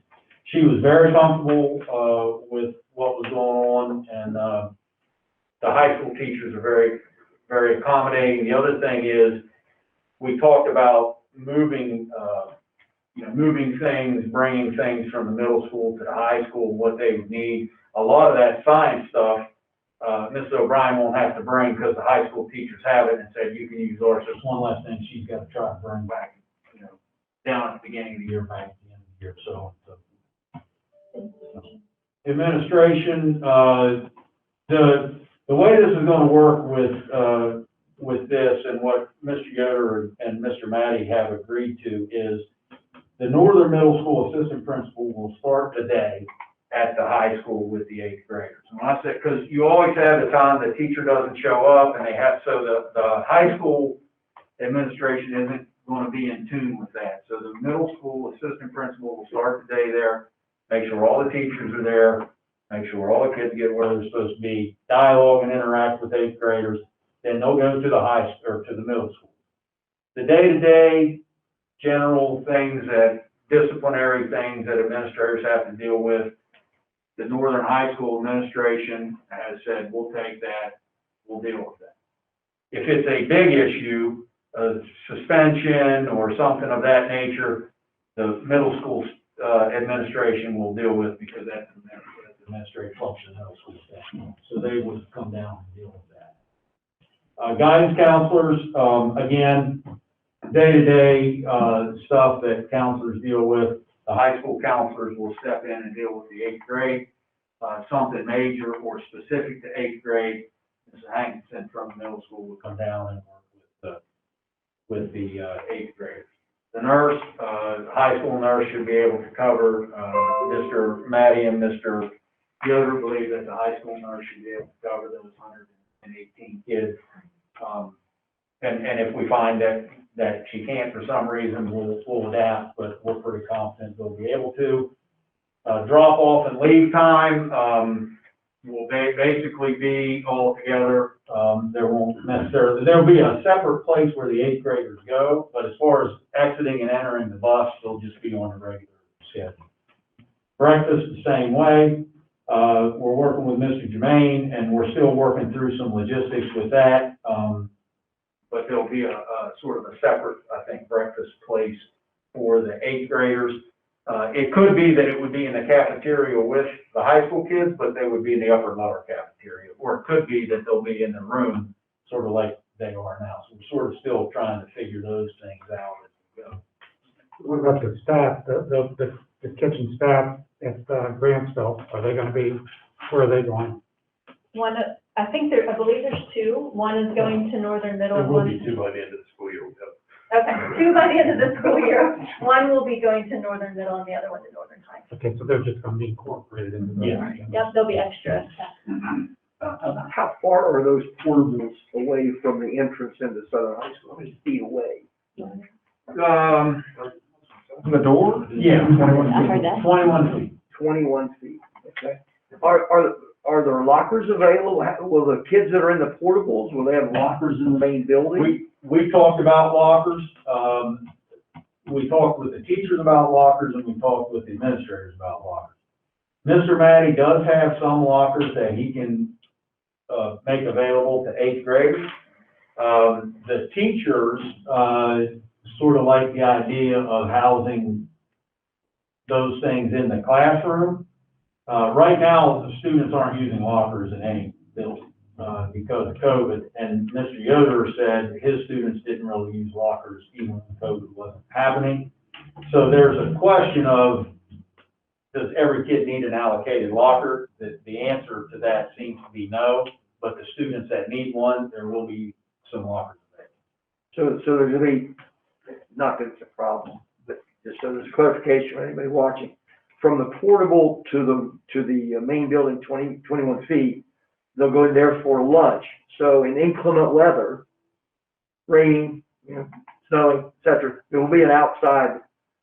Right, it's covered though, there'll be a portico that comes down the ramp, Yeah, well, connects to the, above the door. Yeah, when we did, when Northern Middle was done and the 7th and 8th grades at the high school, there was a breezeway connected to that door. And then the other thing to that end, so that people are aware, because there'll be an exit door on the breezeway, you can leave the door to the main school open, so there's always entrance. You won't have kids standing out there knocking on the door. So, now we gotta lock all the doors. Right. You'll be able to have free access to the building because the lock will be on the outside, to the exterior. When you were saying that you would bring over one English teacher, science, social studies, and math, the 4 Common Core, then you said they might figure out tech ed, computer, art will travel. Will that be the teacher that's already there at the high school? You will have the one from middle school follow Middle school through? teachers will have to come down to the high school with the exception of band, which we're gonna incorporate. Okay. And then when you were talking about the modular, like what size are you talking? Mr. Wazlowski has all that information, but, the one that was emailed to me that I looked at, those dimensions in those classrooms are big enough to accommodate the class size. And 2 classrooms. It's one modular with 2 classrooms. So then, That was 6 foot separation or 3 foot? 3 foot. 3 foot. so what is the thoughts of the modular after the project's done? We're leasing it now, Oh, it's a lease. but yes, Okay, you're not purchasing it. Okay. but we would have an option at the end Uh-huh. to purchase the 2 portables if we prefer to do that. Okay. Another question that I can't even. When you had said, because this is one of my big concerns, is when I look at it, and I remember, I don't have the papers in front of me, about the state rated capacity. Like, and you had even said that like Northern High might be what, 50–60%. We're not at full capacity. So I still have a hard time understanding how we couldn't fit 118 students in there. That's Like- a great question, and I hopefully can give you a great answer, but I guess that'll be up to interpretation. So all I can tell you is, when I taught in room 116 at Northern High School, you could put 22 desks in that class. That was it. If you have average class size of 30, you can't do it. All of the vacant classrooms at Northern High School are the size of 116 or smaller. So you cannot have a classroom space for the 108, because we're not integrating. That's the difference between the 8th grade at Northern High School and the 8th grade in Northern High School. Because if I took the 8th graders and integrated them into the high school schedule with high school teachers that we can manipulate the schedule better to spread those kids out more, you could be able to do that. But because they're going to be isolated, separated, not isolated, 118 divided by 4 is roughly 30. So the average class size is going to be 30. If you get a class of 28, that means you're going to have a class of 32, and you can't put 32 in a classroom with 22 desks. That's the difference. That's why we need a bigger space where those kids can all be together. So we, Because when you look at state rated capacity, you look at the machine shop. You might only have 8 kids in that machine shop, but it takes up a lot of room. Right. You can't move the machinery shop guy into room 116 because the equipment won't fit in there. So the state rated capacity on paper gives an illusion of something that doesn't exist. And the big difference, I was at Southern High today with Mr. Wolf, and we were having the same conversation. A lot of the rooms at Southern High that were caromed off are big rooms that you can put probably 40 desks in and have a class.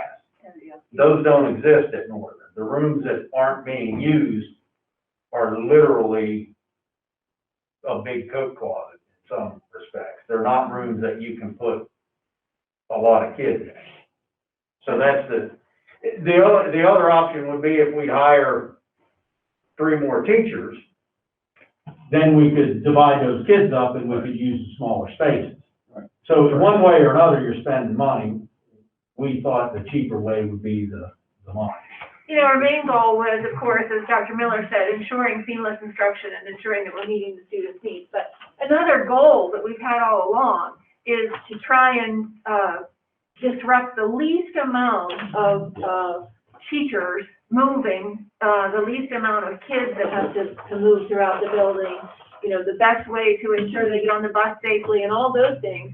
But, you know, I think what Mr. Edwards is also saying, and it would have been the same if we would have moved everybody around at Northern Middle School as well to accommodate this, is that, you know, we could also possibly move some teachers to smaller rooms, larger rooms to accommodate this.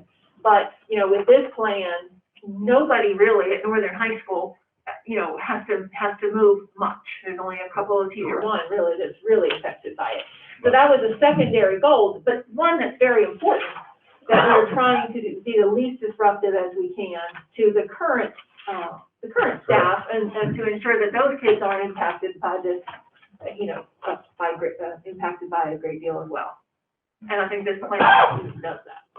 So, and when the 8th grade is at Northern Middle, what's the average class size? It's, depends on how many kids are in the class. There's a lot of fluctuation and I don't mean, you know, like this group of rising 8th graders is 118. You know, so you're just dividing those out. The way that the middle school schedule works is the related arts are always one period, and when that related arts period is occurring, then the four core teachers have planning. So otherwise, you're dividing the number of students by 4 for the average class size. So if the average class size at Northern Middle School is 115, then the average individual class size for an 8th grade class is going to be somewhere around like 26 or 27 students. So when you move them into a classroom with 30 students, we're going to get the same quality of education for those students as we did when they were smaller class sizes with core subjects. Well, there is. I mean, the class sizes aren't going to change. It is what it is. Whether they're at Northern Middle School or Northern High School, the average class size is going to be 30. Okay, that's what I was asking. Is there any change in the class size by moving them into the state? No. There's not going to be any difference because in that related arts period of time, that's the difference. See, in high school, kids are moving through all the time and they're mixing and those class sizes aren't really dependent upon the size of 9th grade because 9th graders are spread out in other courses.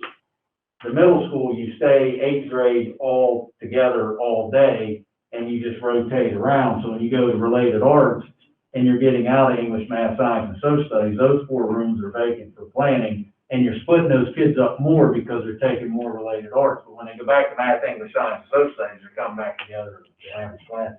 But that's problematic, having a class size of 30, don't you think? I mean, it's tough to teach us all that class size, but.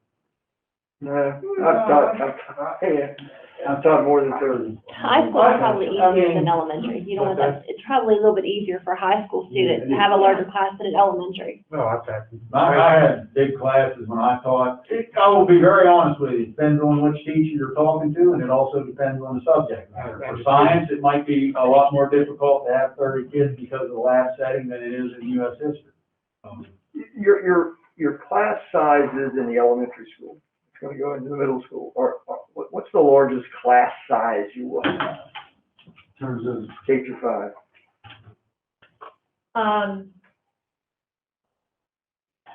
27, but that is dependent on students who have gone to homeschool this year. If they return, then it could, if those students return that went to homeschool this year because of COVID, then it could be 30. 30 would be the max. Yeah, I guess, And that would be in third grade. third grade. I guess the dreaded question is, and not that there's an answer for it, but it's one that at least has to be thought about, is let's say that, this mask is still on my face in September, and the CDC says, look, you gotta be a minimum 3 feet. Okay, minimum 3 feet. Or will we, how will that throw a wrench into this plan? So, I'll take the easy one. At the high school, 3 feet due. I'll tell you, just like I told the 8th grade teachers, if we go back to 6 foot, you have to be 6 foot. Throw this plan out the window, you cannot have it. right. There's no reason to talk any further. This plan cannot work if we have to go to 6 So feet. 3 feet will 3 work feet at at the high the school. high school, Will work. we think we can make that I work. guess the reason that 3 times that's the number of students at the elementary, if there's 30 students in that classroom, is there a classroom big enough that will accommodate 3 feet separation for 30 students? So I don't want to say 100% because we need to go in and measure before I say 100%. But what I will say is typically 3 feet is the standard space between desks. I mean, it's not, it actually might be a little less, center to center. So, I mean, these classrooms at Depends on the desk middle, size too, in many cases. excuse me? The desk. The desk size. Right, depends on the desk size, but I'm thinking it's very similar to our traditional placement of desks, would be the 3 feet. And the middle school, rooms are sizable. They're pretty big rooms. So I would want to measure before I commit 100%, but I do believe if we're at 3 feet, we will be able to move forward. We have considered that, you know, if we're at 6 feet, we know we're going to have to, consider some other options. We have not gone down that rabbit hole very far at this point because we're very hopeful that we will be able to go with this plan. Sure. Well, it's always the dreaded question. And that question has come up in every meeting we've had. I'm kind of going to piggyback what Mr. Woods just said. Was sitting here thinking, he said about not knowing if they'll have to wear masks in the fall, the 3 feet apart versus 6 feet. My question is, of these 118 students, are any of these virtual now, or these students that are all, their bodies are in school? The 118 is the total number of enrolled students for 8th grade. Okay, but And some of there them- are virtual students in. Of those 8th grade. 118? So there, yeah. So, and it's quite possible that 118 could be 110. It's quite possible that 118 could be 122, when school starts, because you're gonna have some movement in and out as you do every year. I don't think you would see a significant move off of that 118, but you will see some. Very, very few virtual only grants right now, single digits, and I would say under 5. Yeah, there's not a big number, that 118 virtual. When I asked about, the portable versus why can't we come up with 2 more classes in this school? I mean, you said because the rooms are small, but it's so hard to understand when that's the capacity. So is there several rooms that are empty? I mean, I know you said that if we put them in different rooms, we might need more teachers. So is there many empty rooms in there then? There are rooms that are not being utilized right now for direct instruction. When I went to school there, and there were 100 more, 150 more students than there are now, every room had a dedicated teacher that taught something. That does not exist at Northern. The room I started in is now a storage area for data. There's a bunch of, they're using it for their copy machine. There's a bunch of file folders in there. There's a room upstairs that's even smaller than that one that they made the piano room that, there are 8 pianos in to make the band room bigger. So that one class of piano can go up because there's only 8 students that can take it because there's only 8 pianos in there. One former classroom is now a conference room, for different things. So there's no space at Northern that the door is locked and there's nothing in it being used. But there is a lot of places that used to be a classroom that are now being used for something other than a teacher every period of every day. And that's a great question because it goes back to what I said earlier.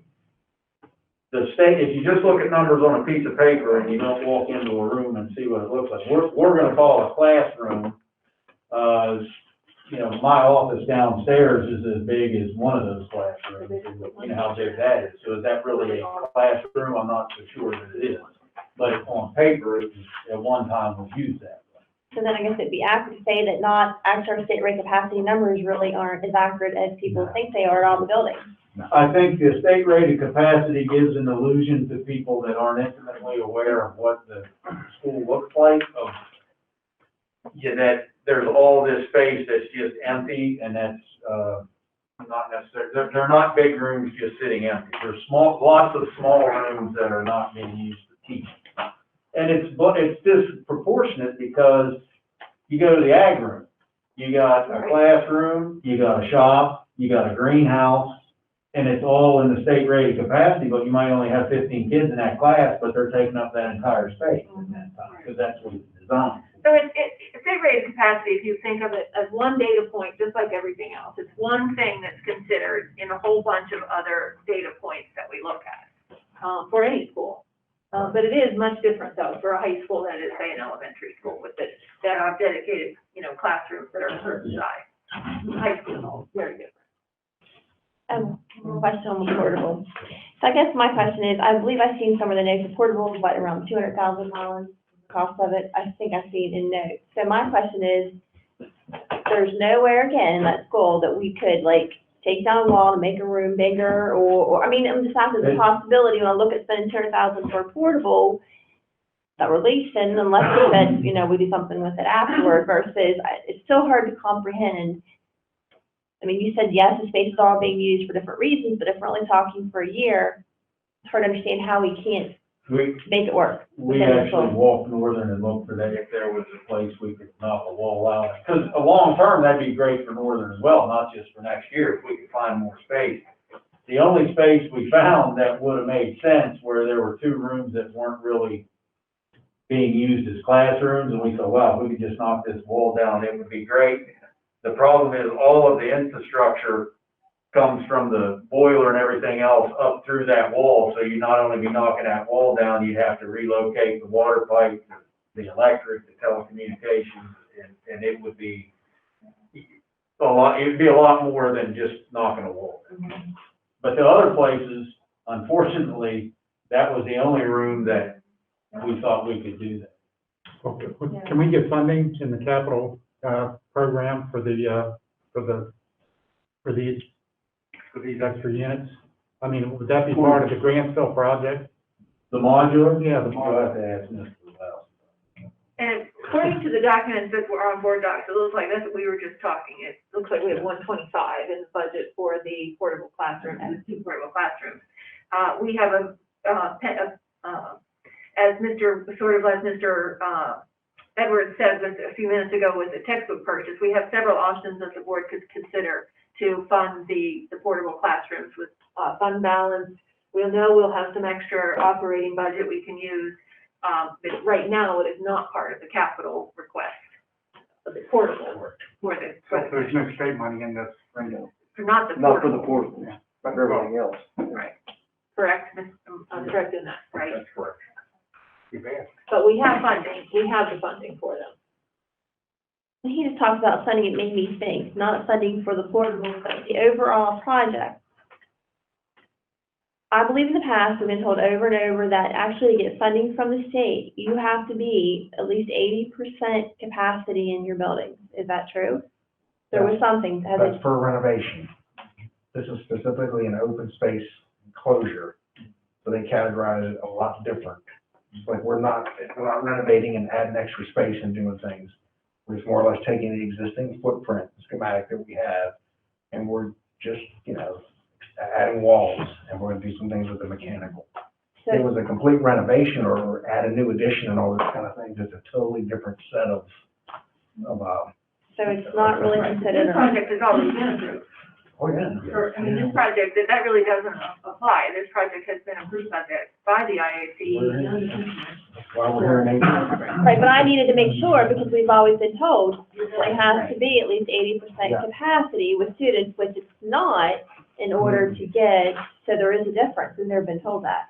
This is not, I mean, the way to me it's renovation when you're putting new roof, I believe, with the new windows, the flooring, you're putting up walls, like, it's kind of renovation, but it's not. It's going under open space. So. Yeah, and this falls in line with one of the state's initiatives to close all the open space across the state.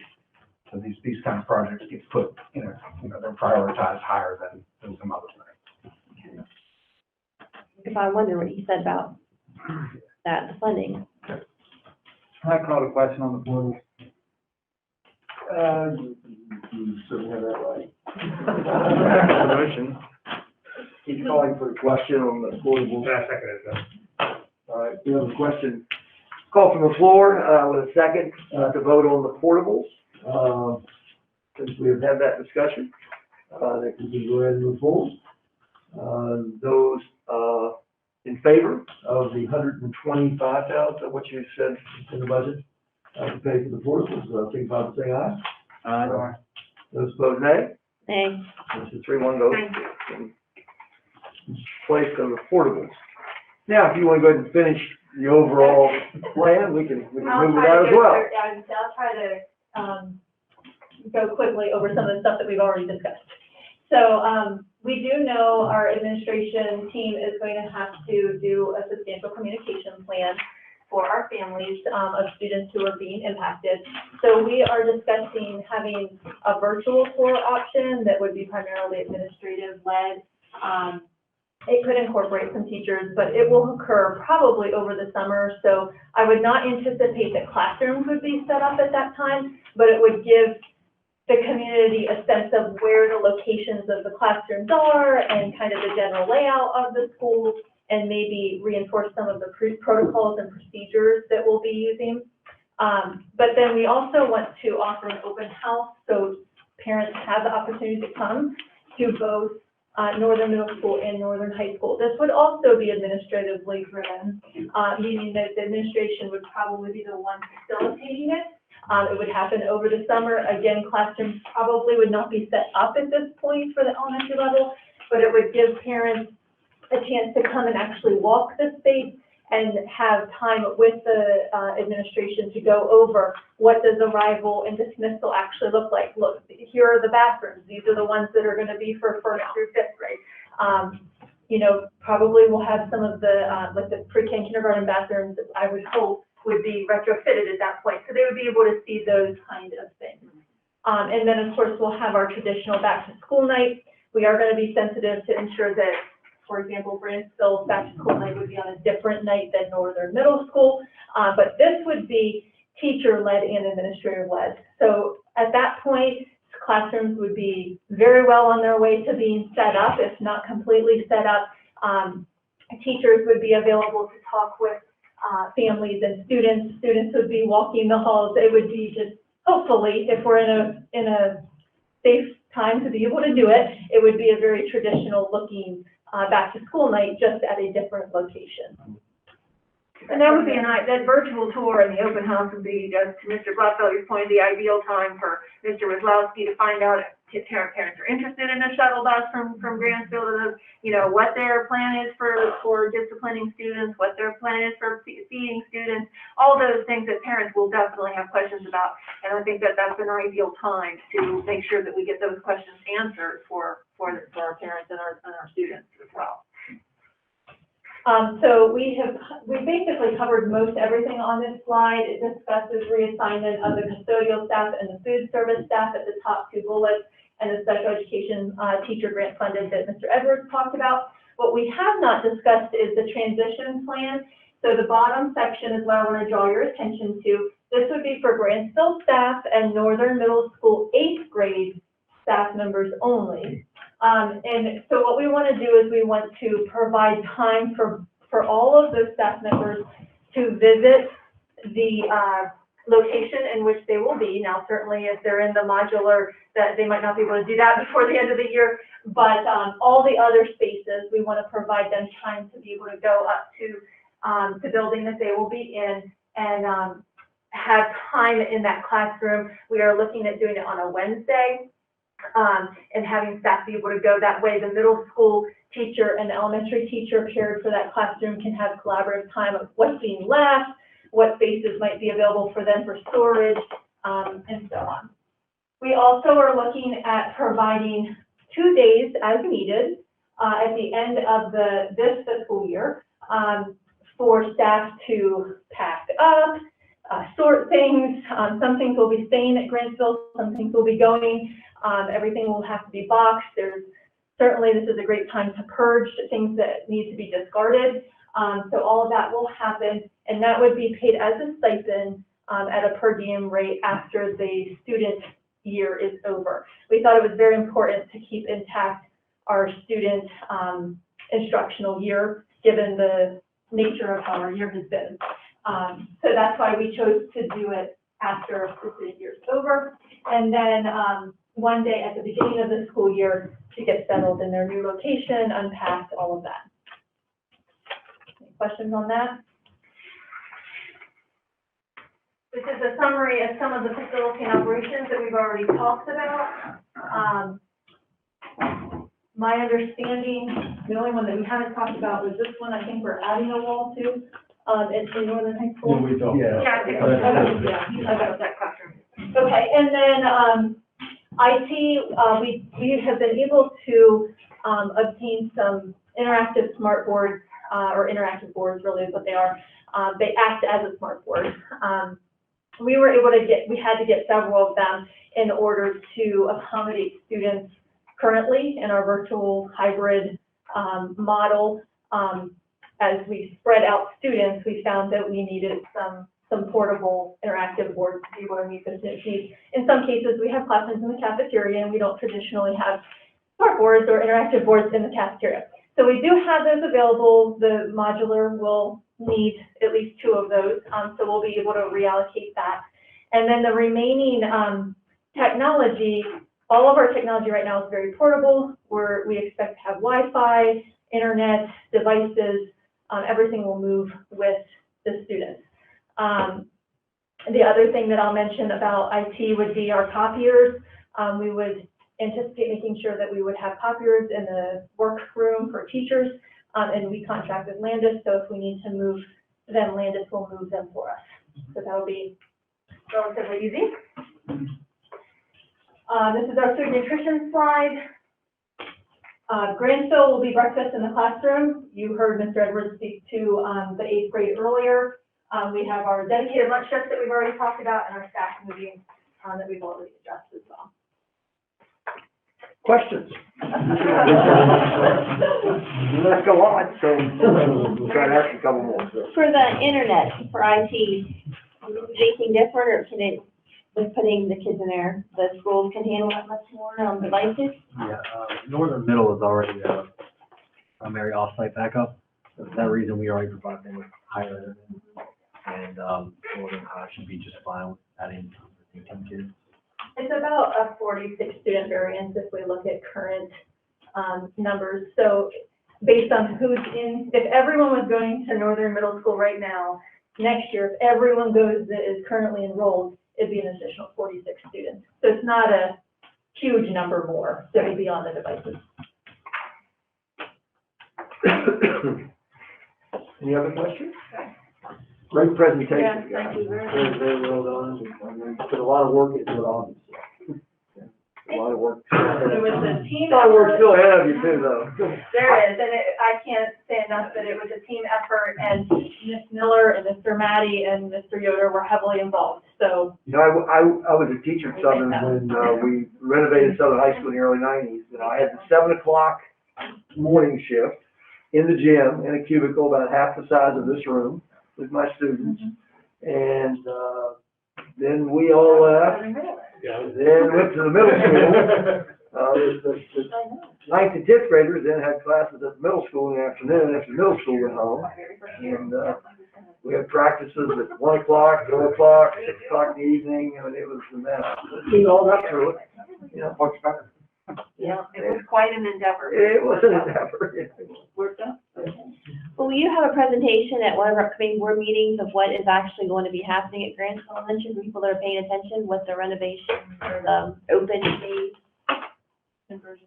Yes, Should we have a presentation? I think we should. Are we going to? That's my question. Like, tonight they heard how the students are gonna be placed, but like, the big question is what's going to be changed or what's happening at Grantsville for, so can we maybe have that the next month or something? I'm sure we can work that presentation. It's probably a very good idea, actually. Rich, one last question for me.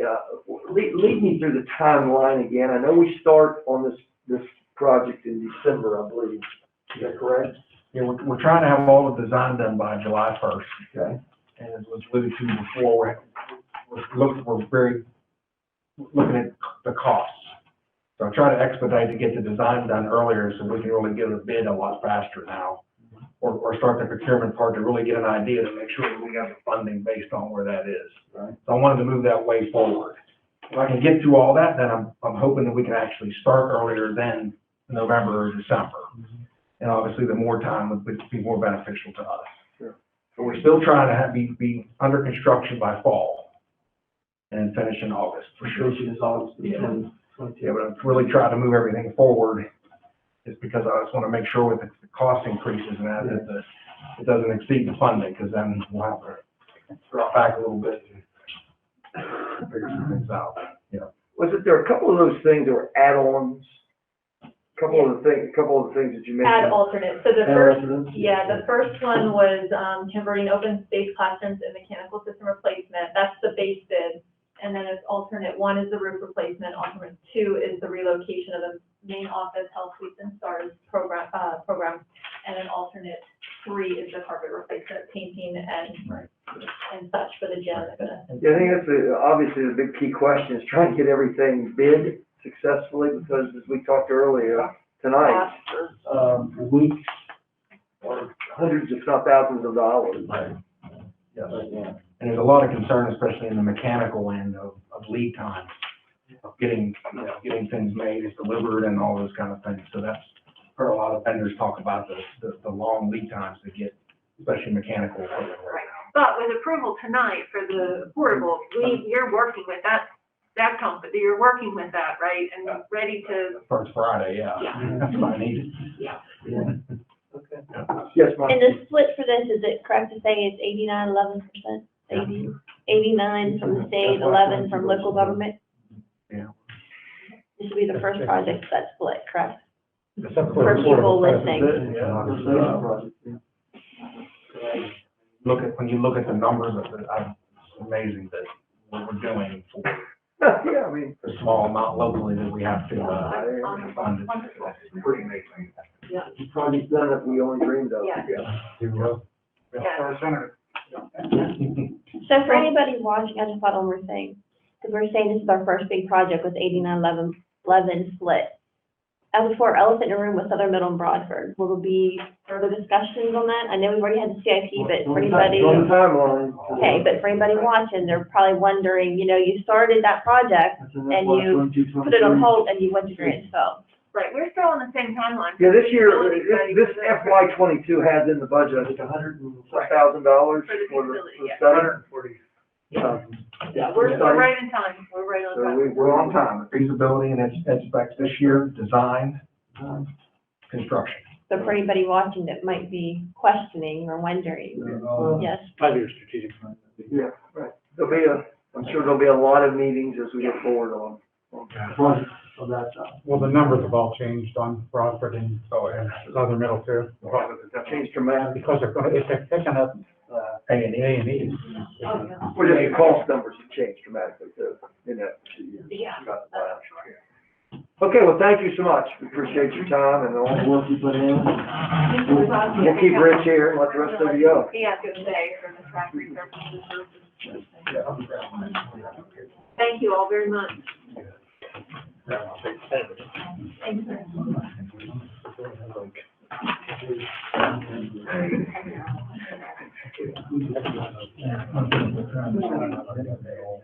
We were wondering what you'd be buying.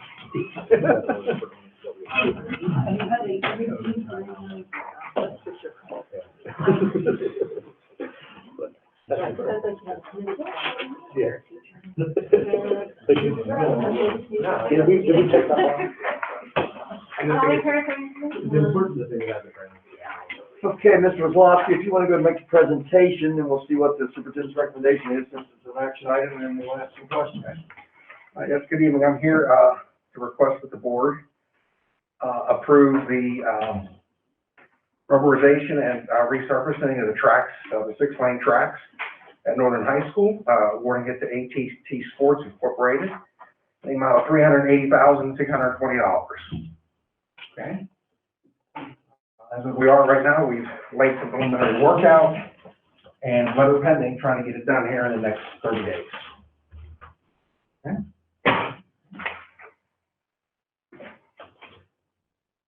Mr. President, Yes, go ahead, I'm sorry. I was just gonna say, No, my recommendation is to accept the bid for ATT Sports to rubberize the track, as soon as they can possibly be done, pending the weather, but, my recommendation would be to accept the bid. Do we have a motion as such? I want to make one note change on my document. The funding, the local portion, the $80,620, is actually from the savings, from the front facade project at the high school, not the, turf field CIP budget. It's for the savings from the, from the southern high facade. Thank you. Okay, make that amendment. Okay, is there a motion, to the superintendent's recommendation? Yes, Mr. Van Sickle makes a motion. Is there a second? Second by Rodney.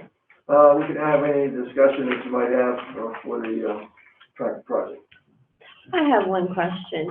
I was thinking back, and I didn't, pull my notes, but whenever this project was started, it was approved for the athletic turf fields and the track. I was thinking that the discussion initially was for 8 lanes. Is that initially what, at one time, was the discussion to have 8 lanes, so we could have competition? The original discussion was for 8 lanes, but as we costed out the additional 2 lanes, especially at the northern track, it just wasn't cost effective in terms of the 300,000 plus what we needed locally. We would have to carry that above the 300,000. So we just landed on this option to stay with 6 lanes. But it's my understanding, we can have every competition. There's just regional and state competition. Yeah, we wouldn't be able to hold like a state qualifier or anything that's. Right, but we can still have a northern. Sanctioned meet, I think they call them. But we can still run, you can still run local meets and 6-lane tracks, no problem. Well, I just remember there was a discussion, and we had got several, letters from community people, and some of them had voiced concerns for 8 lanes. Another problem, especially at Southern, to put 8 lanes in would have negated being able to put the bleachers where they are, because you had impacted the softball field. You had taken over part of the softball field to do that. So the space became the major. And I do want people to understand too, that will have a 6-lane track with a fence around it. It'll also have about a, I don't know, how far is it? 4 feet? 6 foot walking lane, which will go all the way around that track as well, which will be very nice. People would like to come out and walk in the evenings. What's the drying time? What's the turnaround time that you can actually use that? Our biggest challenge is gonna be to keep people off, especially at Southern. They need two weeks of real good curing time to do this. So we know that, and the representative from the company said they do 45 or 50 of this a year, and it doesn't matter, somebody walks on something. He said it's just the nature of what you do. You can mark it, fence it, just what happens. So we'll be prepared. Might have to put somebody out there to. Yeah, I know, we talked about leaving the camera up and that to try to, but that's after the fact, but. Yeah. This includes all the markings and everything. Yeah, this is And this will include runways for long jump, triple jump. Yeah, all those things in the D areas for long jump will all have the rubberized, So in that 2-week time frame that needs to dry, I understand that won't be a conflict with anything there being used or taking people, Well, I mean, will it affect anything that's Well, I mean, normally going on? I've talked to the track coaches, they'll have to make some accommodations to do some other things. There'll be no access to the field because you can't cross it. But I mean, there'll be a little bit of sacrifice in that time, but, I think it's well worth it.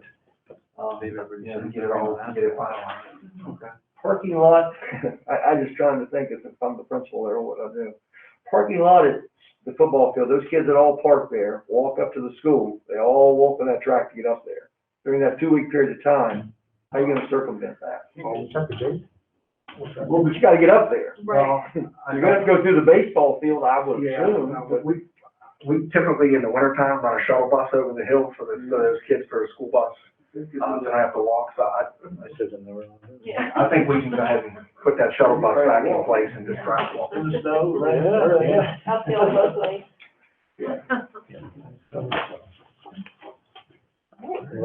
Well, I know so that anybody listening can hear this as well. I know the plan was all along that we hope to have all of this done for track season, so there can be a track season. Yeah.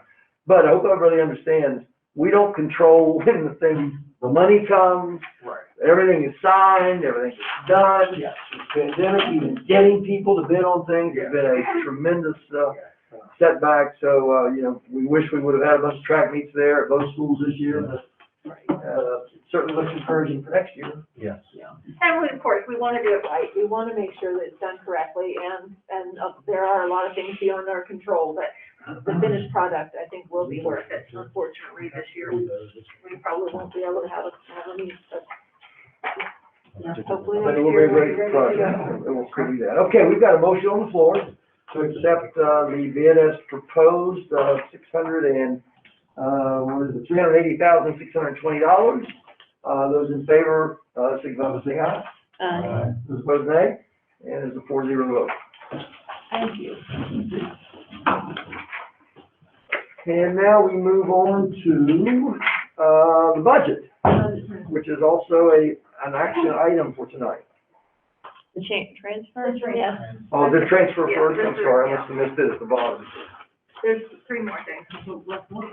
Hey, we've got a lot of stuff left to do this evening. Oh, budget transfer, I'm sorry. I'm not going by the paper, I'm going by the. You know, Okay, we're good. Mrs. Schweitzer, go ahead. Okay, so this evening, we are presenting the board with an action item. We are requesting, a budget transfer for, the ongoing security camera and DVR project. $100,000 from, $75,000 from People Services and $25,000 from Health Services. We are seeing positive variance due to the culmination of lapse salary as well as restricted funding sources that have been able to be used for salaries in those 2 categories. We're also requesting a budget transfer for operations salaries, from maintenance salary. So we've had, a couple positions that have been open the majority of the fiscal year in maintenance. And as you can imagine, our operations category has been stressed, in ways that it never has been before because of the pandemic. So, we are requesting $144,755 to be transferred from maintenance to operations. And again, that's all salary funding, that's budget, that is not project, or equipment. Okay, Secretary, you have a recommendation? Yes, I recommend we accept the budget transfer request. As I stated earlier, we will likely continue to have some because of the unusual year, and we continue to try and, make sure that we are spending every dollar efficiently, and I think that this budget transfer reflects that. Is there a motion for the budget transfer? Motion made by Dr. Small, second. Second. Second by Monica. Discussion? Yeah, yes, Monica, go I ahead. have one. So we're transferring for security cameras and DVR projects. So is there money still that would be needed to complete this, or are we pretty much done the completion of this project?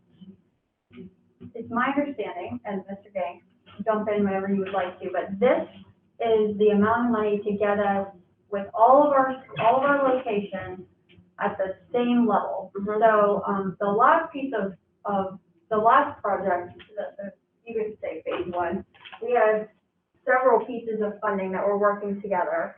And Mr. Gang looked at the systems that had the most critical need. And so we replaced those first. So now what we have to do is we have to go back and finish out the other systems that weren't quite old, but they're still outdated for what we're doing with the sheriff's department integration, the state integration, as well as Southern High School. Southern High School is half of this, 100,000, because it's the largest campus, it's the largest square footage of the building, and it was one of the older DVR systems. So that's a large portion of it. Okay. Mr. Gage, is there anything else that you would like to talk about that? That amount there will also finish out the safe and secure rooms that were built throughout Southern High and Southern Middle. And there was a little bit of work left to be done. I believe that there was a grant that was kind of pulled back as a result of COVID, so we weren't able to finish them out, so that amount's included in there too. Yeah. There you go. No, I was just gonna say, one of the things that Mr. Wazowski touched on, I think somebody else even touched on, one of the board members, is I think there will be a significant need to put multiple cameras on the new capital facility, to both monitor it, very closely. Yeah, we're accounting for that. Yeah. We hope to cover everything from the building all the way down to the open. I'm sure the same thing at Northern High School as well, when we those additional. Yeah, we cover everything from Northern High to Northern Middle on that campus. Right. So we hope to do the same thing between Southern and Denton Road, that whole area there. Right. Yeah. What I was gonna say was that, you know, this will complete and bring them all up to date, but much like our refresh cycle for, you know, teacher laptops or student devices, you know, this will be ongoing. There will always be, new cameras that we need to bring up to speed, to replace others, to ensure that we're not missing any areas. So this brings them up, but it won't ever be, you know, Right. completely finished. It'll just a always cycle. be a cycle of refresh. Any other questions? Okay, we've got a motion on the floor to accept the security camera DVR project and operation transfers. Those in favor of the motion, signify by saying aye. Aye. Those opposed, nay. 4-0. Next, we got organizational chart, for an action item as well. Yes. And that's for my presentation, although the board members have the org chart, in front of them. Of course, my recommendation is to accept the changes to the org chart. I don't know if you want to do a motion now or. Yeah, let's go ahead and do it now, and then we can ask any questions you might have. The superintendent's made a recommendation that we accept the new organizational chart presented to us this evening. Is there a motion? Motion by Dr. Paul, is there a second? Second by Mr. Van Tickle. We can now have discussion about the organizational chart. So there's a couple of things that I want to make sure that are noted. One was that, as the board is aware, throughout the last several months, I've worked with the board members, incorporating some suggestions that they had, into this organizational chart. The main changes are in the, student services department. Earlier this evening, a new director of student services was approved. That department will undergo quite a shift, as will the Department of Special Education located to the left on this chart. There are some positions that were added to the chart, but they are not new positions.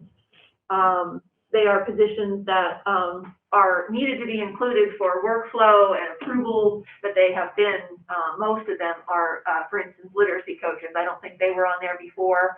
We've added them, but we've had them for several years. Another addition is the Manager of Communications and Public Relations. We haven't filled that position yet, but that's a direct report to myself. And then there are very few changes over on the administrative side. Some in Mr. Wazowski's department, as Mrs. Schweitzer mentioned. There have been a couple open positions that we're now filling, and we've reorganized that. And then in Mr. Gank's department, the Manager of Safety and Security will now be a report to him in that department. He'll be closely with our cybersecurity expert and with Mr. Gank. And there's a couple of changes in HR that the board is aware of.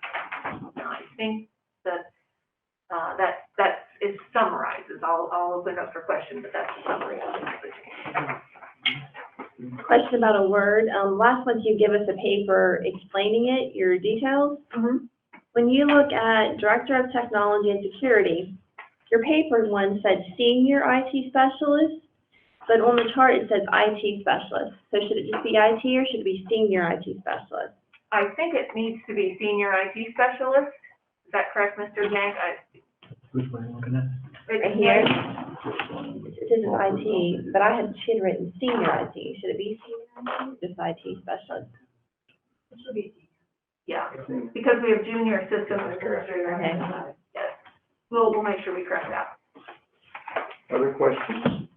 Manager of Transportation, is that a, new position? No, that's a current position. That's Mr. Ronnie. Yes, Ronnie Bray. Thank you. If you had given me 1 second, I promise I would. No, that is not a new position.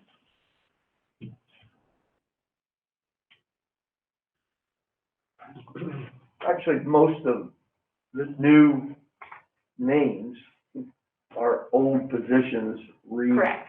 rephrased And- into new positions. Thank you, that's a very good point. On the job descriptions and on the postings, we made sure to list the old position that it was replacing so that people could see that, we have not added, new positions to the central office. We have realigned some and we have renamed some, elevated some, moved some around, but we have not added significant, positions to the order. Most of them are retitled or reordered. Any other questions? Okay, very good. Got a motion on the floor, to adopt the, new organizational chart as of, 4/13/21. Those in favor of the motion, signify by saying aye. Those opposed, nay? Nay. And, I'm sorry, was there a nay? Nay. One nay, okay. So it is a 3-1 vote. Thank you. And we now go to, Garrett County Employees Healthcare Planning for Action. We'll get a quick overview of what you've got, Richard, and we'll see if there's a motion. So, We are here this evening to, get the board's approval on, as part of the Garrett County Employees Healthcare Coalition, to change providers, to Care First. We basically have 3 reasons. First, there's an estimated savings, of over $700,000.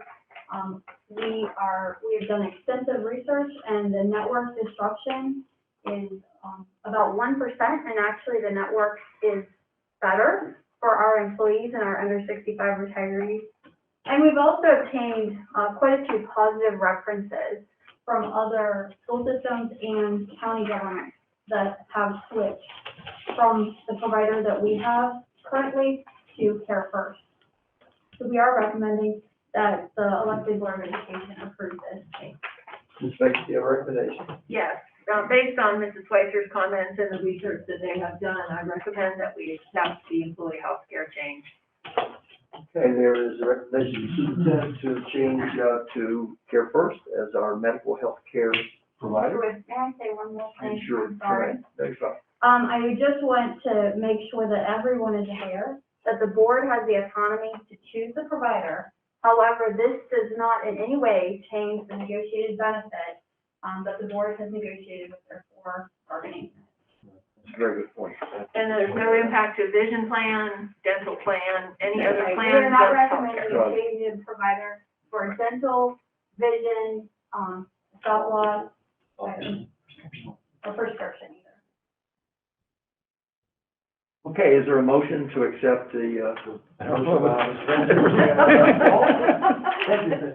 Larry Mellon Curry was it?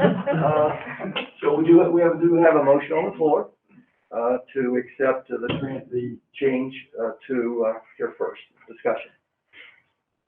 She pretty much explained it. I mean, Yeah. Okay. Okay, well, that's good then. All those in favor, signify by saying aye. Aye. Those opposed, nay. And it's a 4-0 vote. All right, we'll go to the addition to the, posted agenda, which is, F, which is, the, asynchronous Wednesdays and what the, educational platform, will be as of tonight. And I'll turn that over to the superintendent to discuss. Okay. Anyone watching and the public and also this board is aware, we went back to in-person learning, for a significant number of our folks on March 1st. And then, March 15th, full day instruction for anyone that wanted to come back to in-person learning. So that's been about a month to 6 weeks. And we have a large portion of our children and our students back to in-person learning. The numbers are higher at elementary and middle than they are at the high school, but I think we have one of the largest percentages in the state. I emailed all staff and commended them because I really feel like that our families trust that we are educating their children in a healthy and safe environment. And as we stated earlier this evening during Teacher Appreciation Week that's upcoming, our teachers have gone above and beyond, as they always do. But they are utilizing Wednesdays for a tremendous amount of things, including outreach to families, professional development, a significant amount of planning. There are several Wednesdays left in the school year, but I really believe that the trade-off of moving to a 5-day week, I think the trade-off will not impact instruction as much as we think it might. I think because we would be taking away so much of the time that the teachers have to really provide engaging lessons the other 4 days of the week. So my recommendation, I know last month we said until at least tonight, but my recommendation this evening is to extend asynchronous Wednesdays until the end of this school year. And that will in no way impact next school year. My full intention is that we will be back 5 days a week next year in some capacity, either 3 feet, 6 feet max. But 5 days per week is our goal, and I think our teachers will, just as they did this year, really get us to that. But I think we really should hear their concerns about everything they're trying to juggle this school year, and keep asynchronous Wednesdays for the remainder of the school year. Okay, the superintendent's recommendation is that for the remainder of this school year, the asynchronous Wednesdays stay in place, and we stay on the format that we are presently using. Is there a motion as such? Motion by Mr. Van, second by Mr. Rinker. Discussion. Hearing none. Then let's take a vote. Those in favor of asynchronous Wednesdays remaining in place until the end of the school year, please signify by saying aye. Aye. Those opposed, nay. And it is a 4-0 vote. I think I hear some cheering. I'm sure you Thank do. you so much. I know that this will really mean a lot to our staff. Thank you. I think the most challenging part about this is the teachers teaching students in the Oh. classroom in the virtual, and that's why I support this 100%. Is The concurrent teaching, absolutely. I mean, That's what they're trying to juggle. You're absolutely right. And they're planning for both, and they're delivering lessons to both. You're absolutely right. so if every student was in this school, it'd be go 5 days a week. But Thank you very much. And if I could offer the board my assurances, this is not impacting our most rigorous instruction. And, logic would follow that it's not impacting the less rigorous instruction. Almost all of my AP courses have gotten through the content with several weeks to spare for review. In fact, I'm reviewing right now in several of my courses. So we are keeping progress, but I think that progress might actually be hindered by our presence being required. So I'm in full support of the policy, and I thank you all for the unanimous. Thank you. Thank you, Garrett. Appreciate it. Quarterly financial report, lead by Ms. Schweitzer.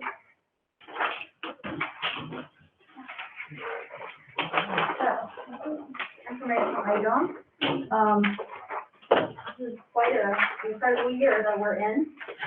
And, as such, we have had a budget transfer, I think every month since January, and they will continue, I can assure you. So, some of the large, variances that, you may see that may appear concerning, at first because they're so different from the third quarter of any other year. The negative with instructional salaries, I just want to remind you of the budget, the board approved budget transfers to pre-purchase the ELA textbooks. As well as we have done certain, adjustments earlier than we normally do in order to be able to more carefully monitor the end of the year, close process. So our JROTC adjustment, a large part of that has already been done, and we'll get another fine-tune one, as well as, there's one for special education for the non-public. So what that is you decrease revenue as you decrease the expense. So, those two, adjustments have already happened. We also have that decrease, and that accounts for the large negative with special education, combined with the $80,000, the $80,500 that was moved, to accommodate some of the ADA compliance, objects. So, instructional supplies looks to be, a little bit high. You know, it says the percentage completed is only 53.7. So that ELA purchase hasn't been paid for yet. It's been ordered, and it's coming in, but it has not, it's encumbered. Pupil transportation, we still are seeing savings on fuel for the virtual Wednesdays, as well as, the field trip line. So, we have been, proposing, and you've been approving budget transfers from, pupil transportation in order for the school system to do some other things. Again, this quarter, we have not done any food service transfers. We are watching their revenues and expenses carefully, and we have another quarter to go, and it's kind of a wild ride with food service when you look at the financials. So things are looking good, but we are just not prepared yet to make any of those transfers. So I think that was everything that I had outlined. Are there any questions? So you said for the material, the new curriculum, which was shown to us this evening, it'll be on for view. Some of it will be paid through, what'd you say, instruction or no? No, the board transfer that I was discussing was for the elementary ELA. Okay. But we just did, it was a month or two ago, Right. yes. So we'll bring a budget transfer next month to accommodate that purchase, if the board approves it, the purchase of the middle school ELA, U.S. government, and the U.S. history. So part of that will be through here, and then maybe part of it will be in the upcoming budget? No. Oh, it'll all be in The plan is to purchase all of it prior to the end of the fiscal year. Okay, that was the question, because Mr. Edwards said that you would give the answer for that. For everything. That wasn't really one of the things I had prepared for this lesson. I thought he would have given me. Well, so we started to We ask, knew you had it in a line item, but we weren't sure if it was completed this year or. we often put you on the spot rather than. Yeah.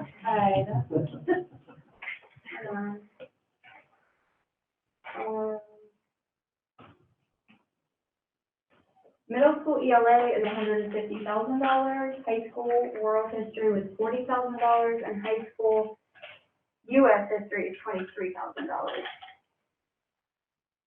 So that's $200,000 roughly. So that will be part of the budget transfer that you'll see. Other questions or questions? The instructional supplies seem like they were less money spent in what, and explain that to me. From a year ago, when you look at fiscal year. It's about $62,000 more than last year. Oh, it was more? Let me see, I was looking at the percent, okay. Yeah. The percent is behind because we still have that $277,000 or $227,000 that needs to be paid for. Even though it's encumbered and it's coming, it's shipping, we haven't actually. Okay, so it's not showing that, reflecting that in here then? Right. Okay.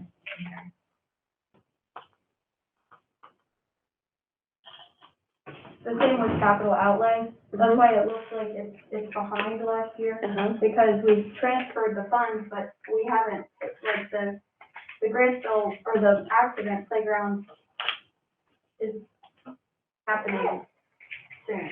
Okay. So the money's there ready for the project to be. Exactly. So Okay. the requisitions have occurred, the POs have been sent to the vendors, so everything's like scheduled, it's just happening. Okay, thank you.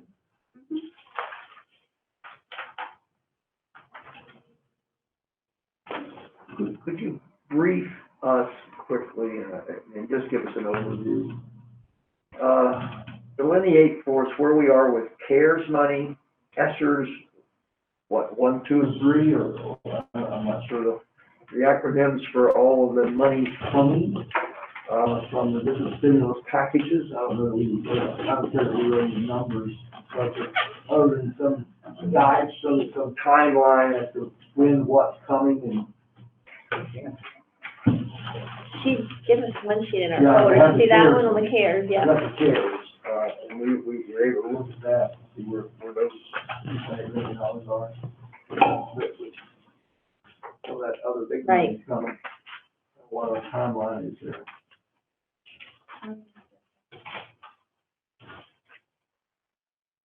Okay, so, to date, Garrett County Public Schools has been awarded, $2.8 million worth of federal funds, relief funds. And people are calling them all different things. CARES Act is one of the acts, recovery, ESSER, whatever. So, we have an ESSER 2 that is coming. We are currently preparing the application. It is due to MSD at the end of the month. And that is, I don't have that number handy. I think it's like $4 million. And then we have been given an allocation, we've been sent an allocation through the superintendent, the state superintendent to local superintendents of our additional, the ESSER 3, which MSD is not prepared to provide a grant application at this time. But that piece of funding, I believe, is $8.9 million. All of that funding must be spent on recovery efforts. That includes instructional, mental and health, the air quality of our facilities, anything that we would need to support us getting back to in-person learning. So if we need additional transportation to space our students out. So the cabinet, along with the lead team and various other instructional leaders throughout the school system, have been collaborating and planning strategically of what that looks like. I guess there's a timeline that the ESSER money is to be spent, correct? Is there like a time frame? Yes, each piece of funding has a different time horizon. The ESSER 2, I'm sorry, I didn't have any of this prepared. No, I don't. The ESSER 2 is, You don't need to go I into don't detail. remember if it's September of 23 that it must be spent, and then ESSER 3 is September of 24. It's not a lot of time. I mean, it really is not a lot of time. And that's been the most vocal portion of the criticism for the CFOs with MSD, to provide feedback to US Ed that this is just not enough time. So at this point, that's ESSER 2 is, until September 30, 2023. Grant application due April 26th. So ends this month, as Mrs. Schweitzer said. So we have, 2+ years to spend the ESSER 2 funds. I imagine the 3 funds That's then the will. $4+ million. That's right. choose $4+ million. Then the next round, I would imagine, would probably be through The year 24, yeah. But that goes to almost $9 million. Yeah. That's right. Okay. Yeah, the reason I bring it up is obviously, money's gonna benefit our system tremendously, there's no question about that. But it's so restrictive that, you know, we really gotta do some long-range planning as to how we can make use of that money to both recover and to prevent, you know, Further something like this ever happening again. In terms of air quality systems and things in place that we can get, so. The HVAC will take up a lot of the money, I'm sure. Well, sure, a large portion. And there's many of my cabinet here this evening, and, you know, we are all well aware that, you know, the board's will to ensure that we are spending not only every dollar efficiently and effectively, but that we take advantage of every dollar that is at our disposal. And if we're able to offset our operating budget in some way, that we know the will of the board is to absolutely take advantage of all of that funding. But remembering, even though it is gonna seem like a very short timeline, at least it's not just trying to do everything this coming year. We will have a multi-year plan to address student needs, both as my goals, you know, academically and, as far as their mental health needs, their trauma needs, moving forward as well. I think the legislature's gonna pass this year, they're requiring you to have all your water fountains below, 5 parts per billion, instead of less than 20. I don't know what the status is of all our water fountains, how many of them do we have to meet that new standard, but that's gonna cost a lot of money. I'm hoping we can use some of these funds to do that. I That's don't left. believe so. Huh? I can check on that. We're reporting on that now, right, Rich? What's that? The parts are With the really water clear. quality on web, right in the water. So there ought to be a document somewhere that tells you what they're doing. Right now, for cleaning purposes, they're really not in use because of COVID, but we hope that they will be. Certainly, we would have to bring them up. What's that, it's very restricted money. Yeah. It is, well, but, it would seem like that would be something you could do for safety. Absolutely. For the recovery, does that include like our devices? I know we've had money for devices to have to be like, okay, I thought. Okay, any other questions? Okay, thank you.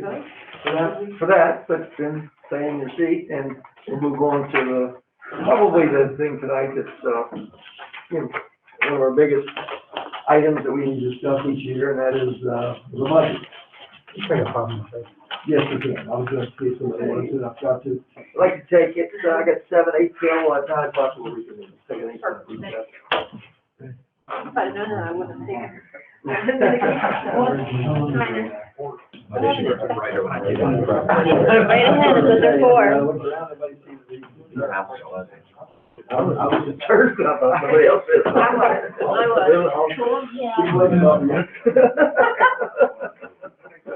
Yeah, you can breathe out of those ones. We're going to the dentist yesterday, and I haven't been all decided, so I just took another antibiotic. Yeah, there's one down here and one up here, so it's Gotta be both on. sides.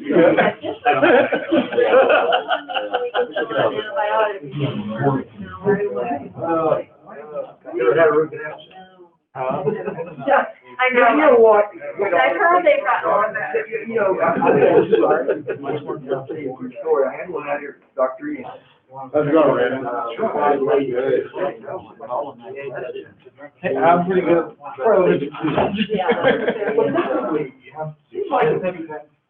It seemed like it never felt right. And what Tuna said about it, that one, and so it took another. That's where they're.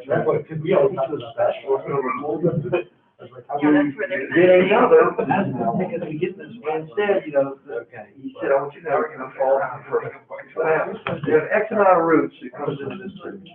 You had one. And if you don't see that, you see that more. We're ready. Right. Okay, I'd like to welcome everyone back who is participating with us tonight.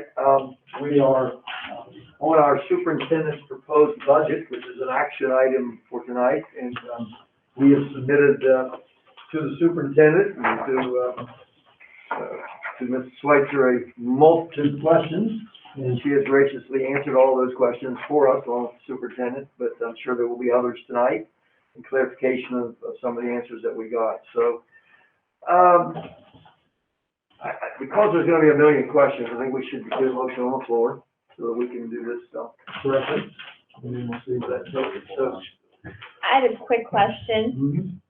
I'm not sure if we can make it be an action item tonight, because in all the other budgets that we did, like, this is our first real night to get our questions. I mean, like, last month, she had the little, presentation with a couple highlights, and we really weren't allowed to ask questions, and then we've had a month to view the budget.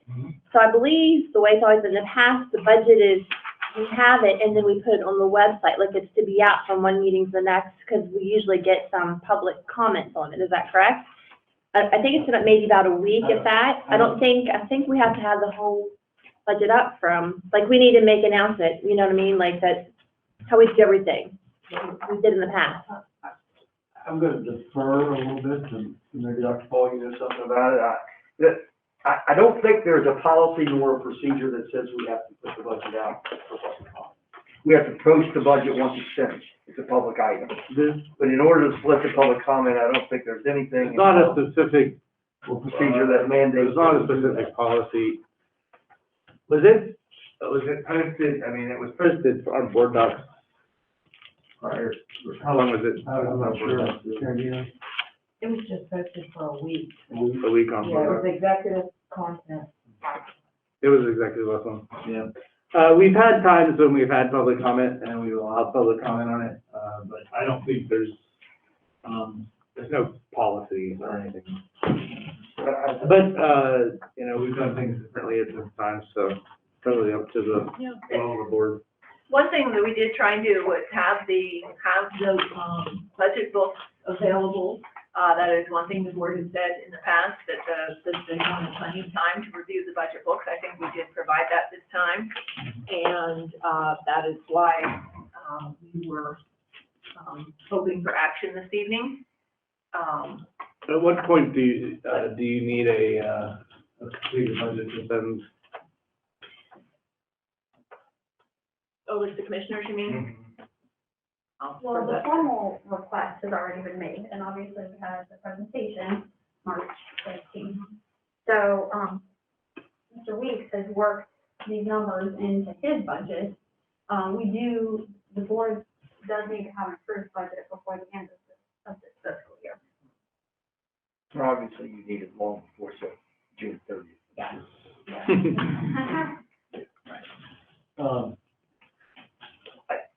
Certainly, I'll listen to any discussion anybody wants to have, or we can, see if there's a recommendation, see if there's a motion second, have a discussion, and take a vote, up or down. I'll leave it certainly up to the desire of the board. If the superintendent has a recommendation, wants to make it, and we'll see if there is a motion. Okay. Well, my recommendation is to take action this evening. I think it does allow us plenty of time to work for Allison to work with her counterpart at the courthouse. We have, I think, either answered all of your questions or are prepared to answer any additional questions that are line items from the actual book. But we did start public presentations, I think, in January of our goals for the budget. There really aren't a lot of changes in staffing or other things other than what I've outlined already in the organizational chart, because we know we'll have additional money that we're going to offset with the operating budget, and we know that we didn't want to make a lot of staffing changes until we know what our fall is going to look like. So that's my rationale for taking action this evening. That's my recommendation, but we certainly will defer to the will of the board. Well, you make the recommendation, we'll see if there's a motion on the second. I'll move we approve budget. Okay, we've got a motion on the floor to approve the budget as presented this evening. Is there a second? Second, Dr. Paul? Yes. Dr. Paul is the second, so we can now have discussion. So you make a presentation, please. If you have questions as we go, or raise your hand, and, we will Stay as long as we need to ensure that we understand the budget. And this is the evening in which, most of these are line item questions. So they are, directed at Mrs. Schweitzer, but I also have the documents that were provided to the board, that also answer questions. So I think we're both prepared to, answer questions, and if you want to go through the major changes, I think that's what we've done in the past. The cheat sheets here. Yeah. Yeah, let's go through that first. If we have any questions about any of those, and then we'll go through the individual questions that were asked, if we need. Do you mind if I take off my mask? No, no, please do. And It's really. certainly, as we talk, I think we should practice our talk. It is getting warmer in here. Yeah, it's hard to understand sometimes as well. Okay. So I'll begin with the estimated receipts. In the restricted portion on the side-by-side approved from FY *21, the estimated for '22, you will see a pretty large increase in restricted funding, and that is a direct result of the ESSER 2 funding. This is an estimate of what we believe will be spent in this upcoming fiscal year. What page are you on now? Allison, not to interrupt. Is this in the revised budget you're going off of, or Yeah, it's the revised one. you don't have it? Well, we have the Page budget, 11. but we've got those additional pages. It's on page 11, and, yeah.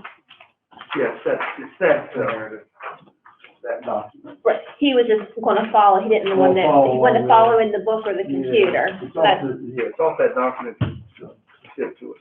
Okay. Okay, so on page 11, you'll see the estimated revenue in a chart form. So, then for our current expense or the unrestricted funding, the maintenance of efforts law changed with Kerwin, the veto of, the override of the veto of Kerwin, and then it did change again at the end of this legislative session. So right here we have the estimate, from the second derivation of the maintenance of efforts, but there will be another, budget amendment for revenue and expense to account for that change.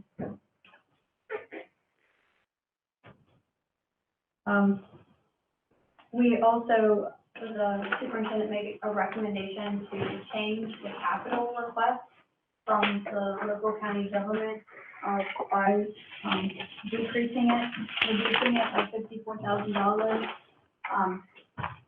That was, in order to push some design, architecture and design, fees with projects that we're gonna begin in '22 into '23, so that, hopefully our county can achieve the 89-11 state and local split.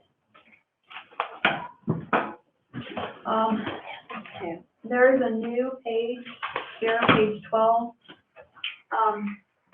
that shows the, a graphic of the revenue by source.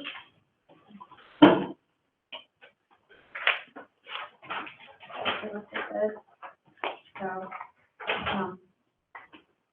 and it also provides a year-over-year analysis. Again, the largest change is where you're seeing that federal funding. So then we'll go into the actual activities.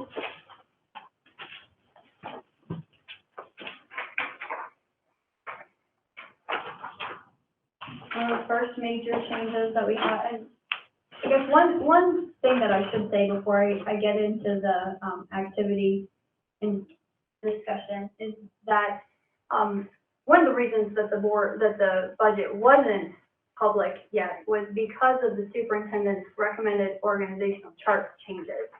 Because all of the chart changes are in this budget. So that's why the timing of those two things. So on page 28, research, evaluation, and information, there has been a position that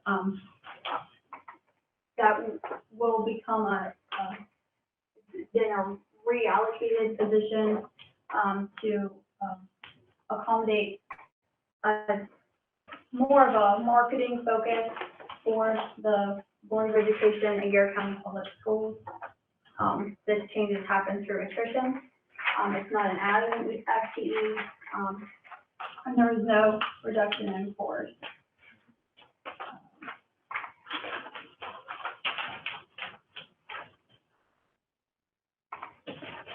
On the next page, page 30, this is the human resources activity. The superintendent is recommending that, there's a reallocation of some substitute funding combined with reallocation from fixed charges, that would accommodate the hiring of an HR generalist. While it is a new FTE, it's a net neutral effect to the budget. That position was approved this evening. So you're saying the HR generalist is on activity 162? Yeah.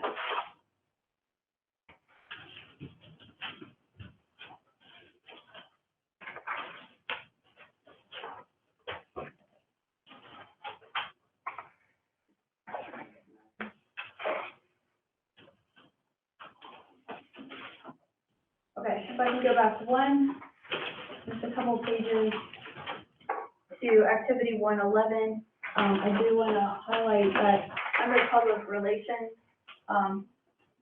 there is an allocation for the student board member scholarship.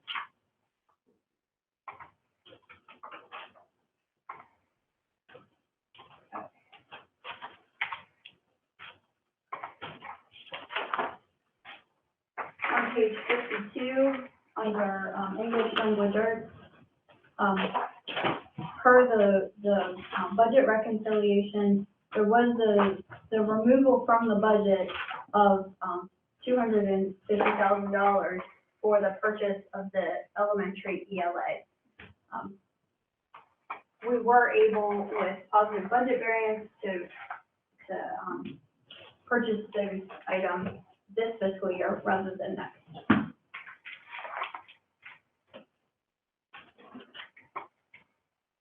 On page 54, we had a board question. I believe it was about the stipend for the teacher allocation, and we do pay a temporary contract at Southern Middle School to cover those classes.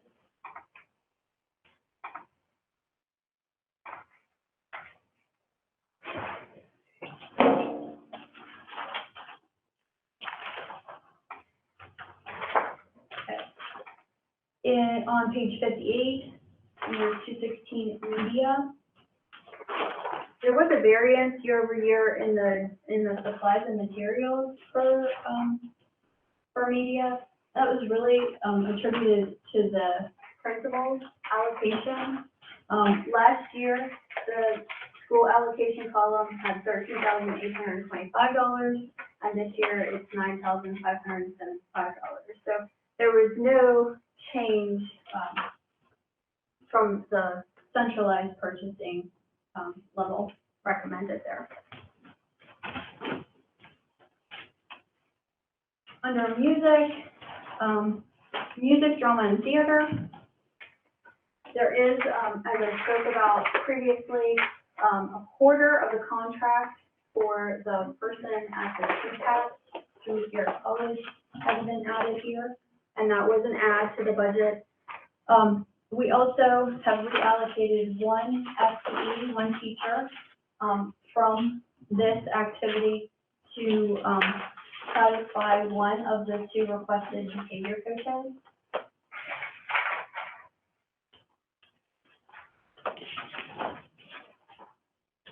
I have a question. Yes. So you're saying our MOU with Garrett College is on this page then?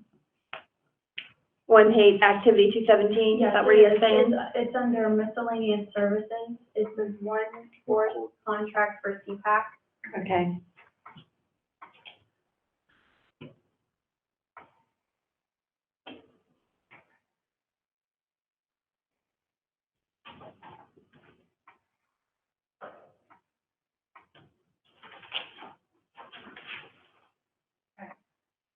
under other instruction, That's assuming that the performing arts center is ready. and that was the estimate that the college provided for us. Because in the agreement that the board approved with Garrett College, it states that this fiscal year is when that contract begins.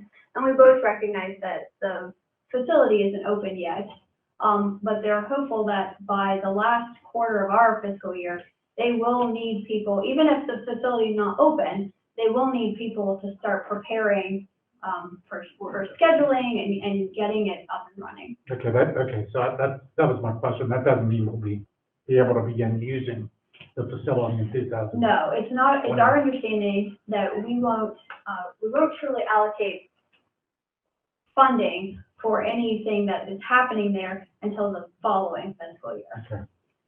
Those expenses have been mapped out. Dr. Miller has met with several teachers to map out what the possible expenses are. So we have those ready for next fiscal year. Okay. So. I have a real quick question on page that we're on activity 217 that he was just asking about. You said one of our positions, the money is now allocated to behavior. So, but this is music, drama, theater, but everybody is still getting the services. Maybe like one teacher is traveling like between 2 or 3 schools. Is that how you would say it? Like if we lost is that? Yeah, there's still, yeah, everyone's still getting all the services. Right, well, what did you say, a position, money was spent to behavior something? So like, We have a couple music positions that are open right now. okay, So one of those positions will be reallocated. An open position will be reallocated. So there'll be some transition. also, we'll still have a person in that position, or no? I'm not sure I quite follow what you're saying. So like, say we have 5 music teachers, so we might be down to 4. Is that what you're saying? Yes, that is what. So like, one teacher might be traveling to more than one school or something, or? I'm just trying to There understand. are music positions that are traveling. Yes. And those will continue to travel. In the plan that we have discussed with Mr. Edwards, this isn't gonna be anyone that travels. Oh, okay. So it's really, a change in staffing. Okay, but everybody, what was my point? Everything will still, But all services, all classes, no time, no classes are being cut, no offering of any type. All requests are being accommodated. There is no curriculum change whatsoever with this. And actually, with the $2,000 stipend that is here, that is for the mountain.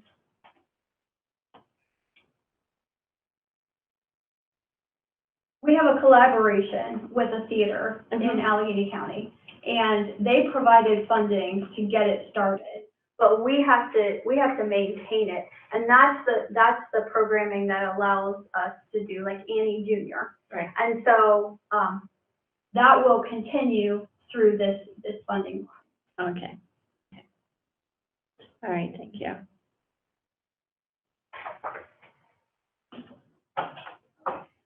We go on to 229. Sure.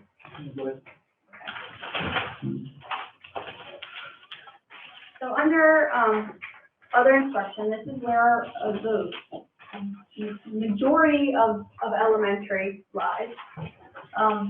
So in this allocation, in this activity, we do have one FTE that's been reallocated to behavior intervention to accommodate the second requested behavior coach. There's also, the substitute line has been increased to reflect the changes in our rates of pay that are in the appendix.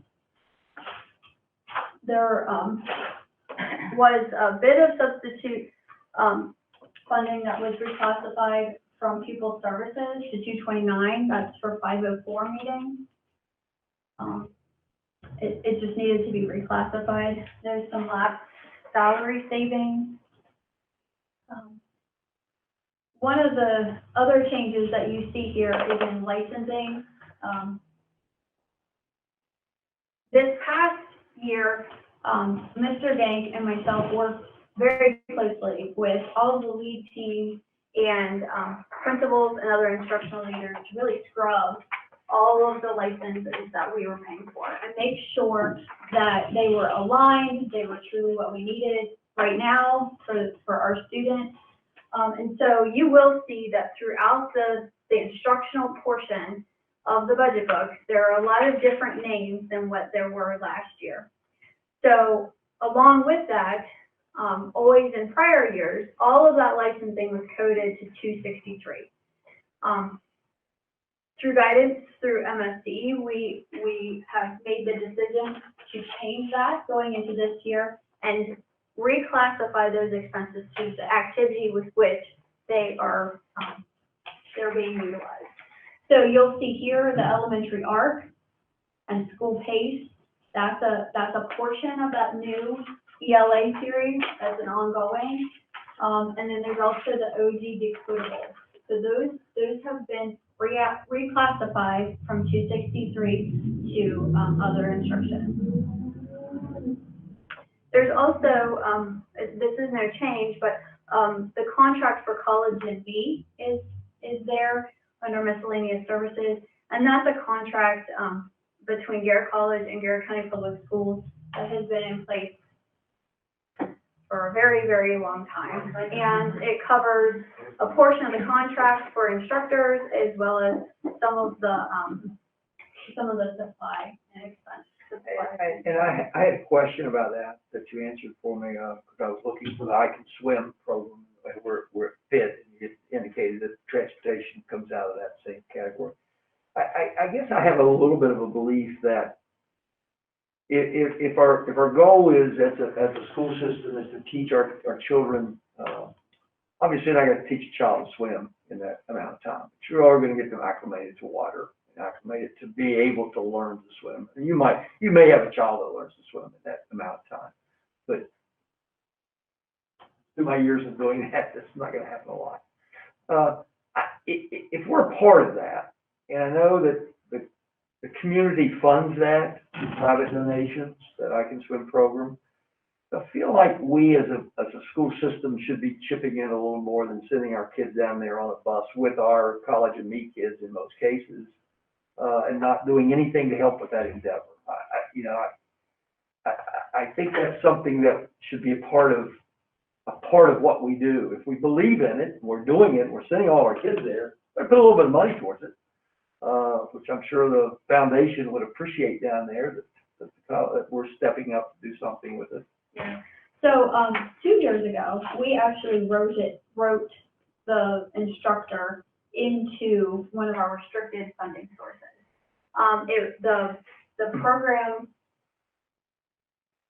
the Garrett College Foundation had hit a bit of a stumbling block with being able to fund the program.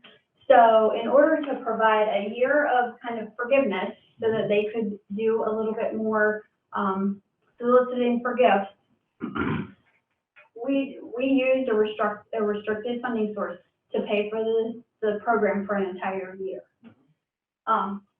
We have also not had the program this year. So I also sit on the foundation for Garrett College, and I do know that the pool, the kitty for this this endeavor is quite robust right now. That doesn't mean it will be forever, but because of those things, the balance is large right now. The other thing that we do have happening is within the strategic planning for ESSER 2, we have written in catch up for I Can Swim. But not only catch up for I Can Swim, but catch up for Hickory and catch up for College and Me, and because we have a whole year of experiences that our students have lost. And so those are actively being planned with those restricted funding sources. Good, because I think we shouldn't have a free ride personally as a board member, because it's our kids that are getting that experience. And if we're asking the community to donate to a foundation for our kids to get that experience, we shouldn't be taking a free ride. And I don't think, I have worked intimately with, I can swim since before I was even here with Garrett College. And so we have been partners from the very beginning. Barb Baker and I met. Yep, I was the elementary director when it started, and that's, one of the main reasons we decided to partner with College and Me was because there was 20 or 25 students generally on the bus. And so we thought it would be a perfect opportunity for kindergarten to partner as well and not any cost to the transportation part. And I don't hear anything that's not working out well. We may want to look at, when the funding starts decreasing again, at perhaps funding a person again. Right. But it's absolutely a program I believe in. Catch up to ESSER, that's the perfect solution. I just know several years ago, because it was low. obviously, our charities donate to that every year, a sizable amount of money. And it's fine, we'll always do that regardless. But it just, I think that's what I'm saying. It's benefiting our kids. Yeah. So we should have some skin in the game. Well, and we meet with Sherry Krug and Dr. Midcap annually to discuss the partnership, and it is very collaborative. So we've had some give and take, and we've been able to keep it going. Well, the ESSER's a great idea. Yeah. That's a wonderful idea. I wonder, our bus that has Middle Good Learning Beyond the Classroom bus, where does it fit? Is it in transportation? There's a small portion, but the LMB, as well as private gifts, fund that initiative. And then the staffing portion is through the Duty Center. And the LMB has been very generous to us, to the Learning Beyond the Classroom, as have, of course, the WGW. They actually had some additional funding for something that didn't occur for them this year. They asked if we could use that additional funding for Learning Beyond the Classroom, and we, of course, said absolutely. Dr. Miller wrote the proposal right away, and the LMB funded an additional $5,000. So they have been very generous for Learning Beyond the Classroom. Yeah, we've met 2 or 3 times with Dr. Miller in the last couple of months to sort through where we're going with that bus, because the bus is going to die soon. Yeah.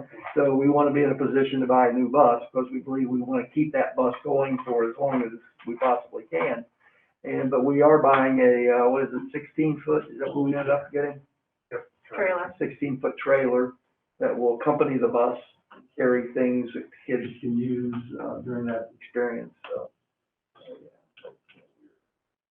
but thanks for asking. That's something that's really important. Yes. The 3 families, that we keep that going for a long time.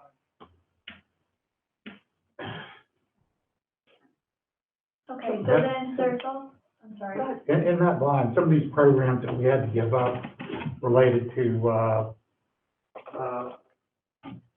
middle school children and the decisions they make, the destructive behavior decisions that they make. I think Rachel Challenge was one of them, and what project, name.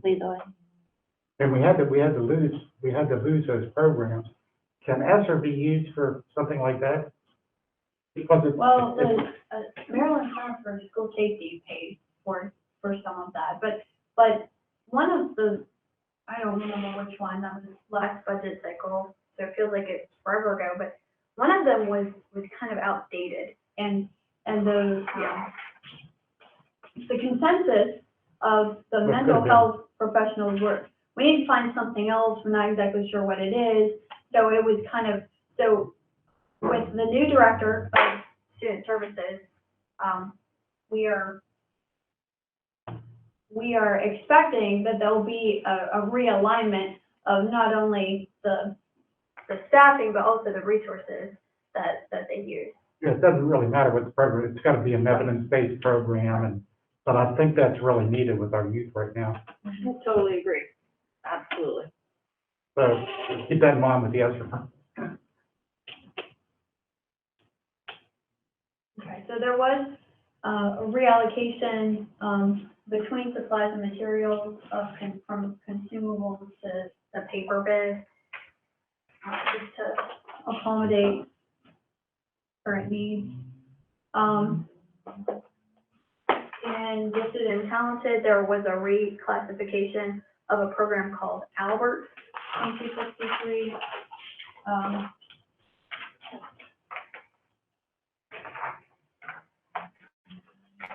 232, which is on page 78, that's academic intervention.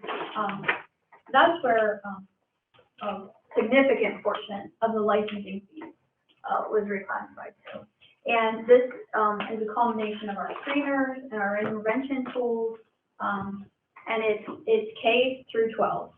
So this is something that Mrs. Lazowski and Mr. Schultz have been working very closely with all of our teachers to make sure that we're purchasing the correct resources.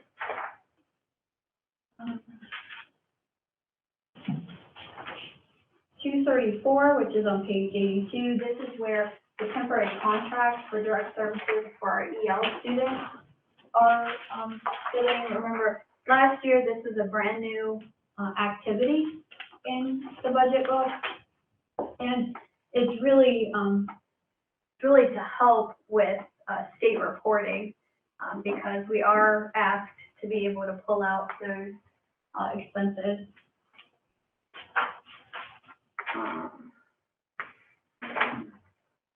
On 241, environmental, agriculture, and natural resources. There is reimbursable mileage sitting there in the other category to accommodate the summer program for our ag teachers. Yeah, I had a question I posed about that.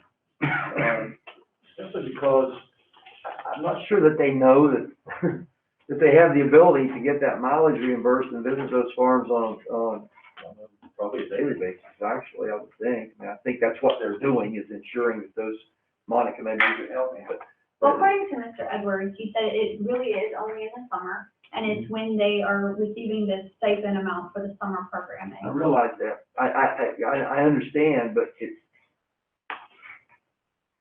you'll know more about this than I do, but is the job of those two individuals in the summer to help the students with what's going on in the summer in terms of with their farms?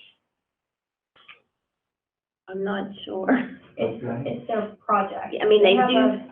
But Yeah, in order to that's know a- that project, wouldn't you have to visit that? Right, but it's not necessarily their farm. It could be that they're working for a farmer's market, or they could be working for the cheese company in Grantville, or they could be, it could be any type of, the way that Mr. Edwards explained it, it could be any multitude of agricultural experiences. It's not necessarily just on a farm.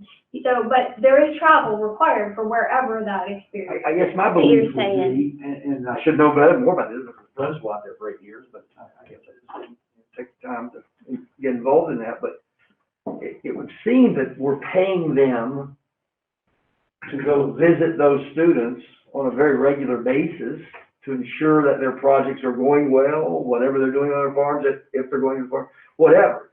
So it would seem to me, you know, if we're doing this the way I would envision, and if I'm wrong, so I need to say, I wouldn't think those folks would be sitting there in the buildings during the summer, not going out and seeing all those kids. If they're going out and seeing all those kids, they need a heck of a lot more than $300.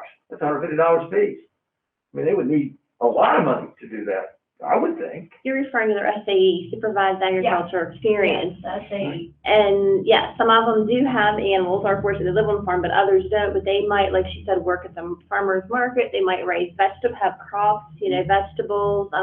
But there's also, like, they can go to the fair and see the kids with their SAE, their projects. They do have sometimes, last year there wasn't, but summer competitions, there's a convention.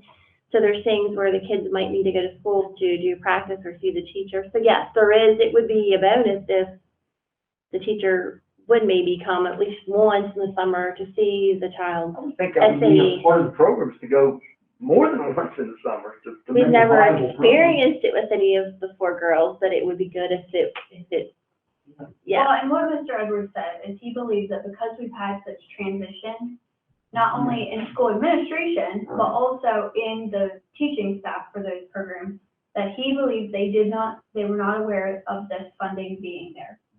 So he was It's what ensures we have enough funding so that those experiences are being monitored a lot during the summer, you know, but to me, that's what we're paying the two individuals for. Right. Is to help those kids with their experiences during the summer. Well, then there's like awards, you know, first you get Star Green Hands, and there's, Chapter Farm, there's different ones, so like it kind of, when they get back to school in the fall, what did you do this summer? So Right. like, if you actually seen it, wasn't just in Right, writing, yeah. so really, Sure. and then they could give them advice on things they could do differently. Guess I'm advocating for giving them more money if they need it, but it would seem they would need it to me in order to do what I think we're paying them a stipend to do in the summer. Right. It would seem they would be on the road a lot visiting. Well, and I think what we can do is monitor it. Mr. Edwards is gonna have a discussion with them, and then we'll look at it next year and see if it's a request from him, because it hasn't ever been anything that, since I've been doing this, that anybody has ever brought up. So Doesn't we'll that just say monitor. that they didn't go anywhere to see anybody? Maybe not, maybe they just Possibly. drove their own car and No, forgot he about it. believes they Well, just didn't know it was yes. available, and they didn't know how to get mileage. Well, we need to make sure that, Well, if should they not were be. growing something, maybe they brought it to the teacher at the school, you know, but it will definitely make sure they go. But you can, if They use that money up. Yeah, we can always We get can always more, make- sure, Yeah. but it was, yeah, that's right, it a line. I think seemed it like is not part of enough it, to me. being aware that it's there for their use. Okay.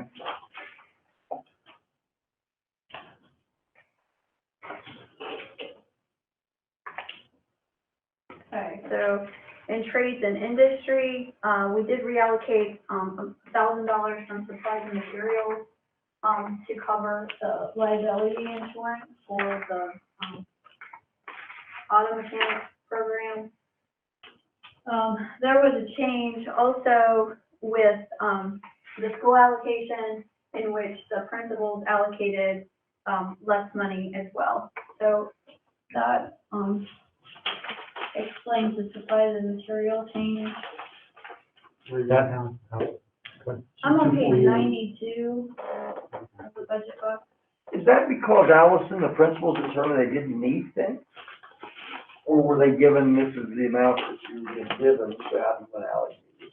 They are provided an amount every year, and they were not cut. The amount was not cut. Right. And so they allocate it wherever they want to allocate it.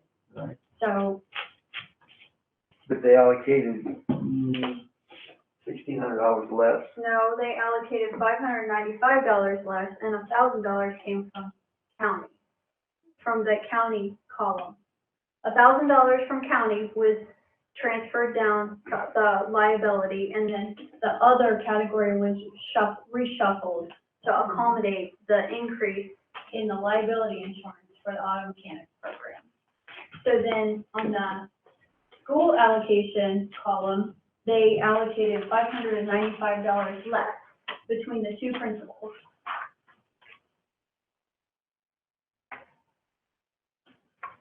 I see what you're saying, Tom, because I got $1,525 when you look at the general supplies from the requested this year and what was approved last Well, and year. that's the total, Yeah, but that's, I'm trying to explain to you the two pieces that make up the variance. Right, I understand the Yeah. thousands, you put it Yeah. into liability. I guess when we look at it, we only look at, compare those two numbers, because we don't, unless we, or you, or somebody does this every day and Right. understands where every dollar is, Sure. we don't know to look for, where did that money go? It scared me a little bit that, you know, we dropped $1,300 in a T&I program, and it seems like there's gotta be always needs. And then it goes back to, I thought, well, maybe in my mind, we're gonna use some CARES money, ESSER money, fill in the gaps here, things that we can buy in those programs that we can use government money for. Maybe we can, I don't know. is it Perkins or something that's with the CT sometimes, Perkins that got Mr. Edwards one. says, right? Is it Perkins? That's what it's called? Okay. There's a little bit of Perkins money. The more money we can spend. But we did not make any changes to any of the funding sources that Mr. Edwards supervises. Okay. Okay, so Under, co-curricular activities. The 263. Yes, that's no 252. It's on page 94. There was a question about the equipment refurbishment for football. And, Mr. Edwards confirmed, as I had stated at the last board meeting, that the Board of Ed, the Garrett County Public Schools Central Office pays the entire invoice for all football reconditioning, whether it's less than 6,000 or more than 6,000. That invoice is passed along to the finance office. Yeah, I remember you saying, I received placeholder and you wanted to just, okay, let me follow up on that, because that was a question that I asked, and I think it was maybe misinterpreted. I didn't ask it very well, perhaps. One of the concerns that I shared, I think, a month or two ago was, you're gonna have expenses at the two high schools for athletics. Okay, there's gonna be spring expenses. There was football expenses. So there was expenses. You had to buy tape, you had to buy, there were expenses. Even though you only played one game, there were still expenses that had to be incurred with no income. As a past athletic director, that's very difficult, because you still have to replace some practice uniforms. They'll all have to be replaced in football.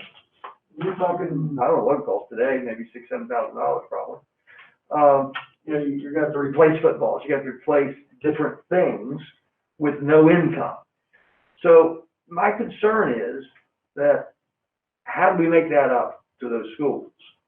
Now, and I think we should. I think in our budget somewhere, we should be making up their lost income so that they're not out asking the community, I need to buy uniforms, but I don't have any money, will you donate? I just, I don't know how we can not help them out.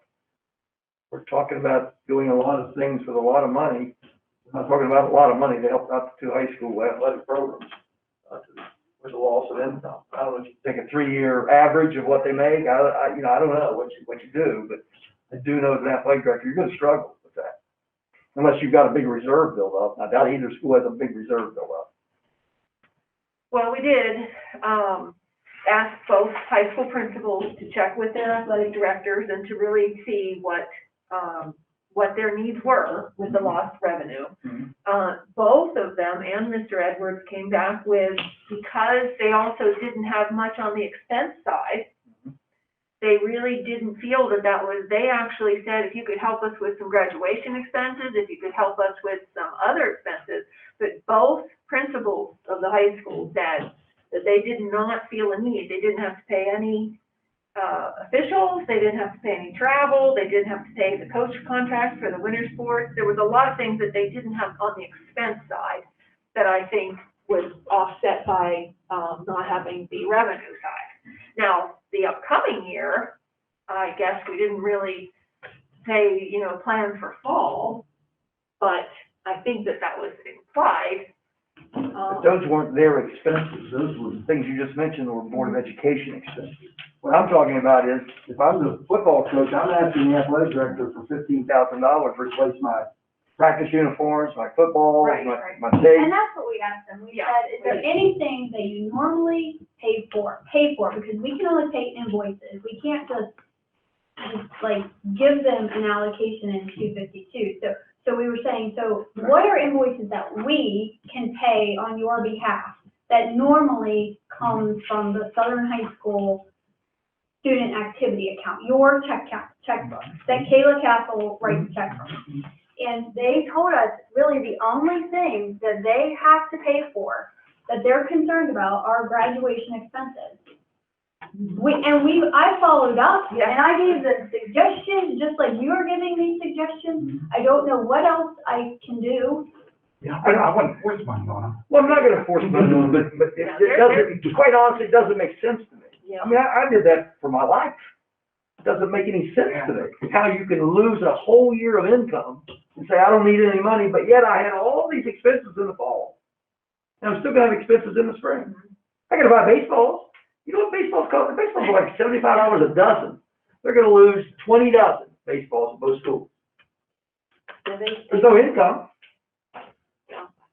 I mean, Listen, if they don't want it, they don't want it, but what I don't wanna hear is that we're out in the community asking for money because we didn't have any money to buy these things. And I think we can certainly communicate that to them. Now, Mrs. Swayze's right, you know, if there is an invoice for 10 dozen baseballs, then we can certainly pay that. We wouldn't give them an allocation of $750 to buy the 10 cases unless they needed them. I think we could make sure that we say, please do not, because remember, we have limited fundraising as well. So you're right, you know, we ask kids not to be going out, you know, spreading the virus while going door to door, you know. So we've limited the other fundraising activities as well, general fundraising. So I think we can communicate that to the principals and the athletic directors that should expenses come up for the spring and the summer, and this coming season that you weren't anticipating, please let us know so that we can ensure that we are paying those invoices.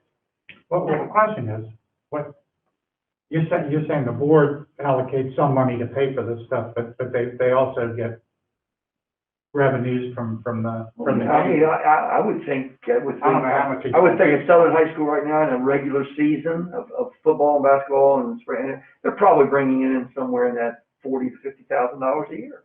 Yeah.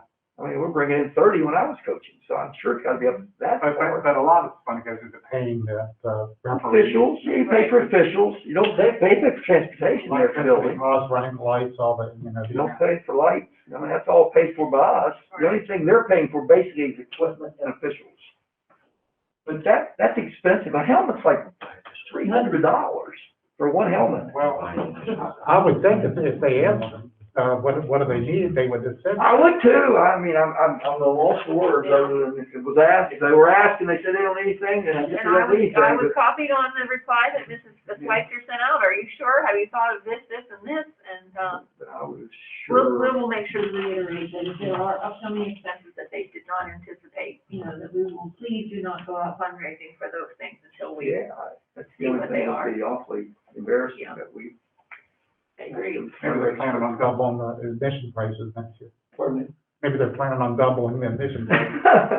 Well, good luck on that too. I don't know, that's a good point. Yeah, it just befuddles me, and I know you've done, I mean, I don't doubt that you've asked, and I don't doubt any of that, it just befuddles me, you know, I hope you understand what I'm saying. Doing that for that many years, I would be panicking as an athletic director, how am I gonna make all of the ends? But maybe they've made so much money, they've got a whole cash, whole money, I don't know. They might have thought ahead. And maybe they knew the pandemic was coming. Well, I mean, remember, they didn't have spring expenses.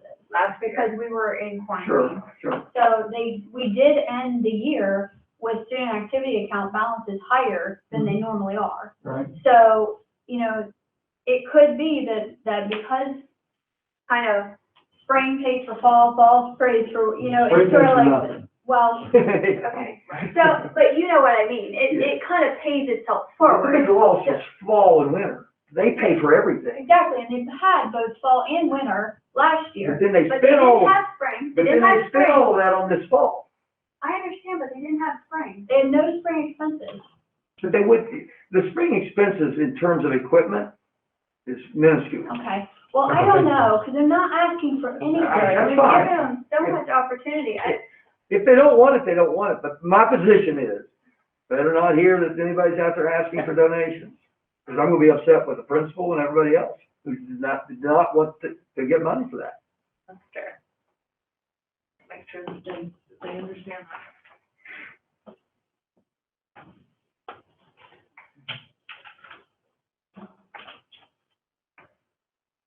Okay, so let's move on to 263, instructional technology. This is where you'll see a lot of that licensing was reclassified from to 229, 231, 232. And then some of the application names or the licensing names have changed. We do have a note still here that the FY22 and 23 allocations for our technology device refresh are sitting in our federal funding from ESSER. So at this point, at FY24, we will require some sort of replacement cycle being added back into this budget. So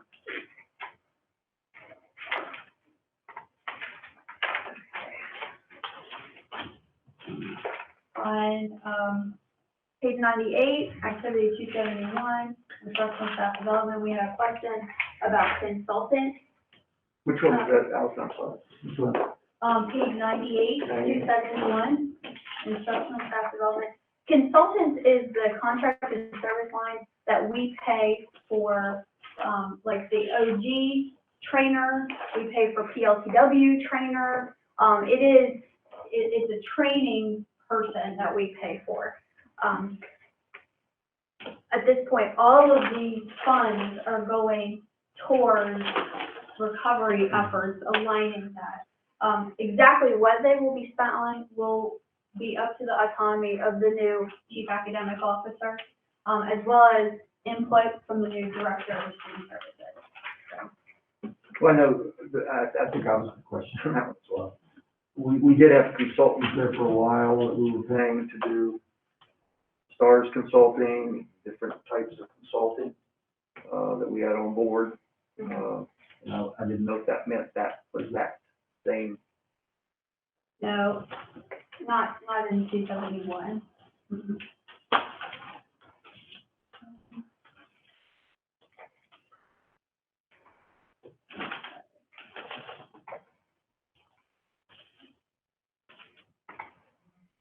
So on page 100 and 272, the SIT initiative, there was a question about paying teachers over the summer with Zoom attendance.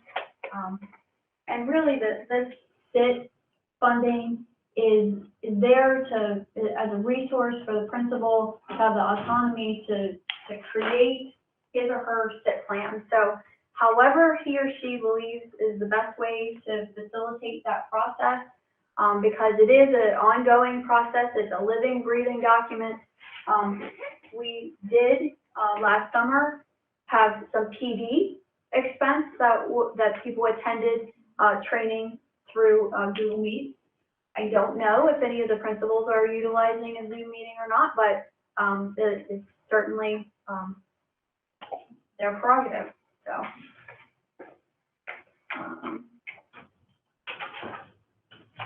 And we'll go to 294. The 294 on page 106 is behavioral instruction and intervention. And where Mrs. Baker indicated that we try to keep certain things very consistent.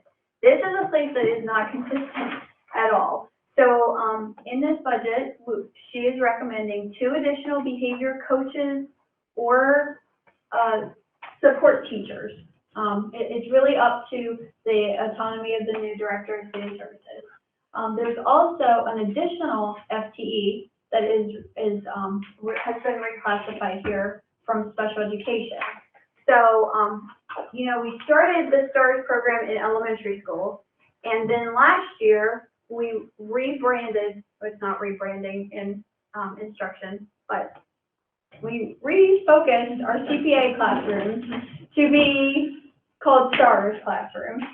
So that allows non-special education students to be involved, and it also changes the structure of those classes. So 50% of each of those teachers, one at Northern Middle, one at Southern Middle, came over to behavior last year. So this year, the natural progression is high school. So the high school CPA classrooms for next year will be focused. Sorry, I wanted to say rebranding so bad. Refocused as STARS classrooms. So no one has STARS classrooms. They will be, so K through 12 will be STARS classrooms, and they will accommodate special education students who have IEPs, but also students that may have a behavior intervention plan. That are not special education students. Exactly, that are not special education students. So this is, can you use ESSER funding for this? We are using ESSER funding for, I believe that what's written in right now, and I haven't looked at it this week because this is what I've been doing this week, but I believe that there is training for those staff members. Probably. So, not the FTEs for this, but we are certainly discussing, additional guidance counselor, additional social worker, you know, so those people support these STARS classrooms, and also the behavior coaches that are just throughout our system, So are there any questions about behavior intervention?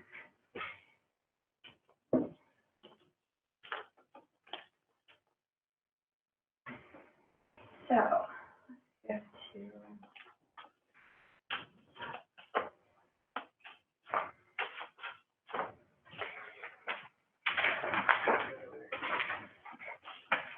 So in special education, which is on page 114, it's 350.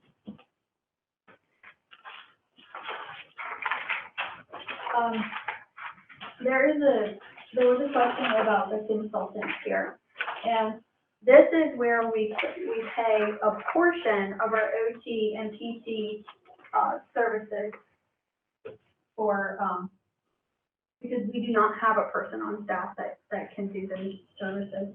So a large portion is actually funded through restricted funding. And then there's also the Maryland School for the Blind contract that we're responsible for. And then the collaborative transition piece is through community action. And that is the partnership that we have that transitions our students beyond their, their 21st year. And so then corresponding to that, there's one less FTE in special education. However, we haven't cut any services. We haven't really changed anything for special education. It's just a rebranding of those two classrooms. So it's not that we have students then in the special education Well, we department. do have. That might be part of the. Yeah. Well, it's not really part of it. It's because the CPA classrooms are changing. And so where they had to have been 100% funded with special ed dollars if they only had special ed students. Once we open them up to students that are not special education, we must fund them with a different funding source. Right. So we are maintaining all of our special education students or special education teachers in all other areas. The only thing that is changing is basically a reclassification of these two teachers, one at each high school, because their classroom structure is changing. Right, and they'll be called the STARS now. Yes. And doing it that way gives the principal a whole lot more latitude. Oh, Because when it's CPA, You know, you just get handcuffs on yourself. Yeah. Who's trying to get in there. yeah. So. Okay, and then in one of the other staffing changes that was tied to the new organizational chart is a quarter of the coordinator for special programs was moved to pupil services from special education instruction, administration, and supervision. That's on page 122. Okay.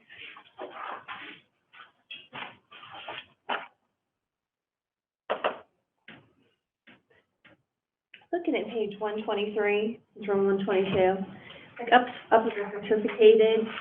We have no money in requested, so we're not requesting any money there. Is that correct? Like from last year, fiscal year 21, we had money approved in that area. Right, because a quarter of that coordinator was reallocated, reclassified to pupil services.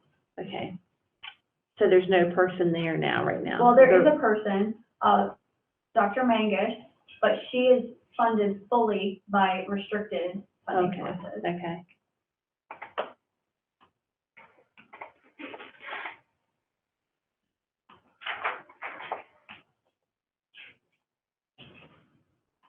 Okay, on page 130, health services, there was a change this year, with respect to the school allocation. Mrs. Aiken felt, that it was, better use of our funding if, we bought in bulk centrally for the health rooms. So we pulled that funding back from the principal's autonomy. And that was really so that she could help monitor and make sure that none of the supplies were old or not used anymore, and she could make sure that they had what they needed.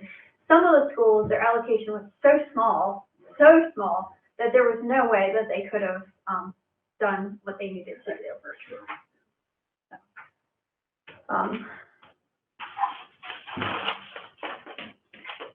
In pupil transportation, page 134, we just want to share one more time that College and Me, this $8,000 funds the transportation for I Can Swim also. And we do fund the transportation for I Can Swim even if they're not taking someone for College and Me. So,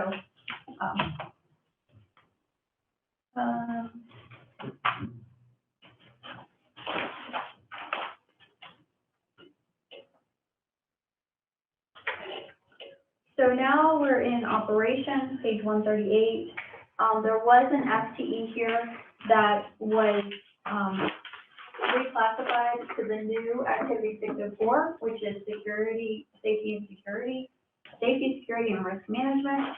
That is the new allocation. So there have been quite a few expenditure items that have been moved, not only from 600 operations, but also 602 and 603.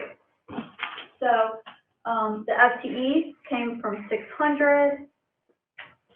There was some funding that was reclassified or transferred from disposal of hazardous materials, the security monitoring, some vehicle supply expense, advertising, postage, and reimbursable expenses were all, there was a portion taken to accommodate that new activity. But also, we discussed at the last board meeting that the furniture allocation has been added back. Mr. Inker, I'm sorry. It's okay. I see that on what you're saying, you're talking about page 138 and 139, correct? Activity 600? Yeah. I see that our heat, we requested less money. Yes, there was a transfer to accommodate the increase in the Johnson Controls contract. Okay. The contract increased more than what we pay? The lease payment. Sorry, Okay. it's the lease payment. So, yes, it increases about $24,000 a year. So, yeah, and we have been able to account for those increases every year through some type of utility savings. So that's where we take the budget variance. The transfer. So we are seeing savings, and because that was the purpose to get the Johnson Controls. Mm-hmm. And at one time, it didn't seem like we could track it, or I don't know what, yeah. Well, since I've been here, and since Mr. McKenzie left, Mm-hmm. this is how he always paid for the variance, and I have always been able to pay for the variance between electricity, heat, like between those two line items. I've always been able to accommodate the increase. Okay.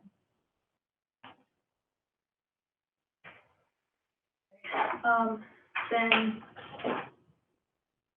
602, the cyber reliability insurance was transferred to 604. Safety and security, that was the reclassification. And then in 603, there was a portion of the equipment repair and also reimbursable mileage that was reclassified to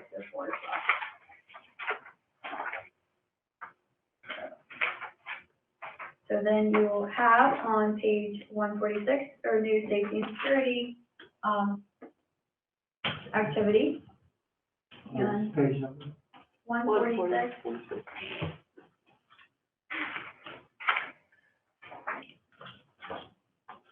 So then in maintenance, page 150, 700, we have been able to add back the vehicle for the replacement cycle.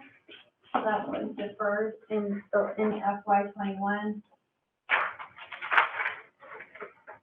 So you said page 146 and 147, this is totally new since we reclassified, correctly, our safety and security? Yes, it's a new activity. Yeah. Just like last year when we, needed to more clearly account for pre-K and EL expenses, through cabinet discussions, we really felt that it was valuable to have all of safety and security in its own activity, so. The camera replacement on that page, sensitive assets, that's just like our DVRs, and is that correct? That's for cameras. Okay. That's for cameras or pieces of, or like if a screen gets broken in one of the safe rooms, or there's wiring or something that needs to be repaired. Okay, so that's more to repair something than as it come Repair or along. replace, yeah. Okay. It's not like the project that was in the budget transfer, so. Okay. What is CDW security? What is that? CDW security for 29,000. Well, those are the licenses for the cameras. Yeah, it's under licensing, it Yeah, is. so each camera, as we move them to the IP solution, comes with a license. And that's just a fee that we pay to allow all the cameras to kind of be on the same platform, so it integrates well with the sheriff's office and the state. It's part of the new, it's not technically a DVR, but the new security camera system. So that would be new for this year then? That licensing for that, or we Yeah, have? this would be the first year that we're paying it out of unrestricted funds, because that was paid for out of a grant initially. So it's gonna be an ongoing cost. Really? For the camera.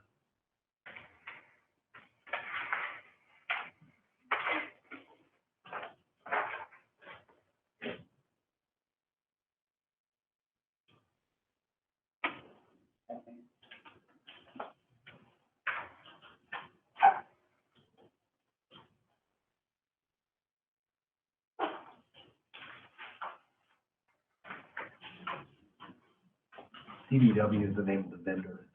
Yeah, I've heard it on TV before, CDW, but I didn't actually know how we. So on page 156, for capital outlay buildings and improvements, we did discuss that this was a cut from the budget, both revenue and expense, that the aging schools and QZAB's gone away, and we were not certain of what our aging schools allocation would be. So those projects, the revenue and the expense run through this. Now, that doesn't mean we're not doing capital outlay, because we're always doing different projects, but that funding source is not available at that time. Most items through the IAC are running through school construction because they must be multi-year, and so they need to go through that fund. So then on page 162, I believe, fixed charges.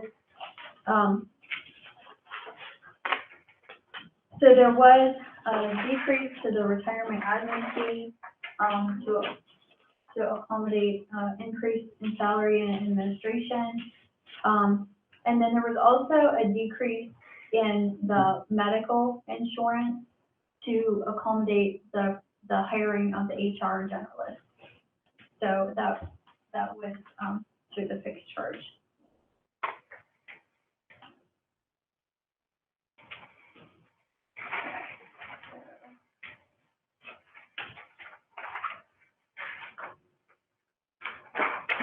Now, I do want to remind you all that the restricted programs, as they're listed here, are purely estimates. Because most of these funding sources, the grants haven't even been, submitted yet. We don't even have our allocations in most cases. So, then in school construction, which is our capital budget, this is where it reflects that decrease in the, revenue requested from county government of $54,000. Those items are in green that that the superintendent is proposing to defer to 23. And then we get to Fund 04, which is the debt service fund, and this is what Ms. Winkle was asking about the heat, the transfer from the heat. And this is where we record the budget for those ongoing lease payments. However, we actually pay for it through operations, the general utilities. So,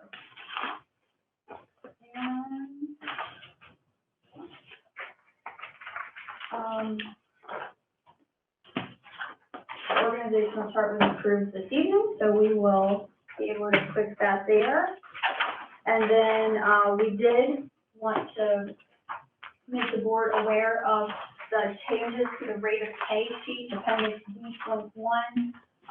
We do have a planned schedule of increases to these hourly rates, both for substitutes and our hourly part-time employees, so that we can maintain that variance as minimum wage gets closer to $15. So this is one of our steps in that. And all of the changes have been accounted for within the budget. So. And then one thing I wanted to make you aware of is that we included the capital improvement plan this year as an appendix, just to try. We're always trying to make this document more user friendly, more transparent, and so we just felt that that was an easy add. So. Are there any other questions? I hope that I got everything that was on everyone's list. I'm good with my questions. Well, thank you very much, Frank.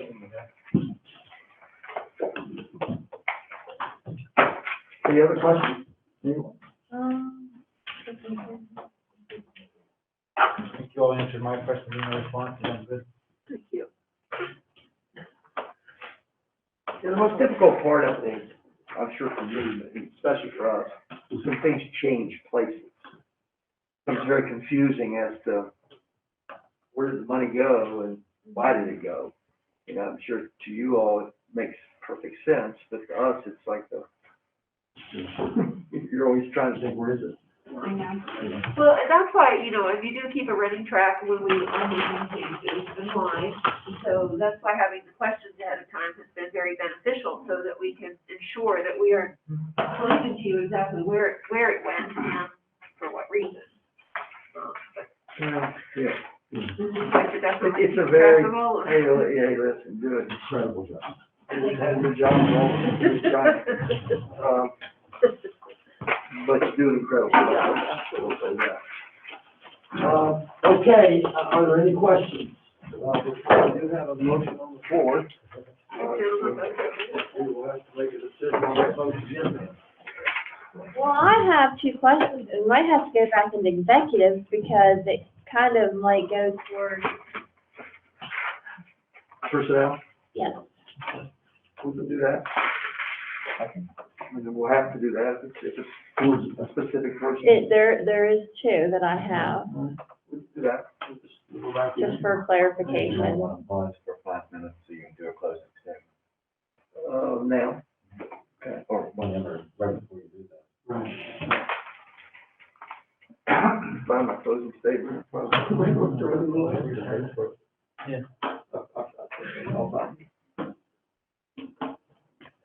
Any other questions?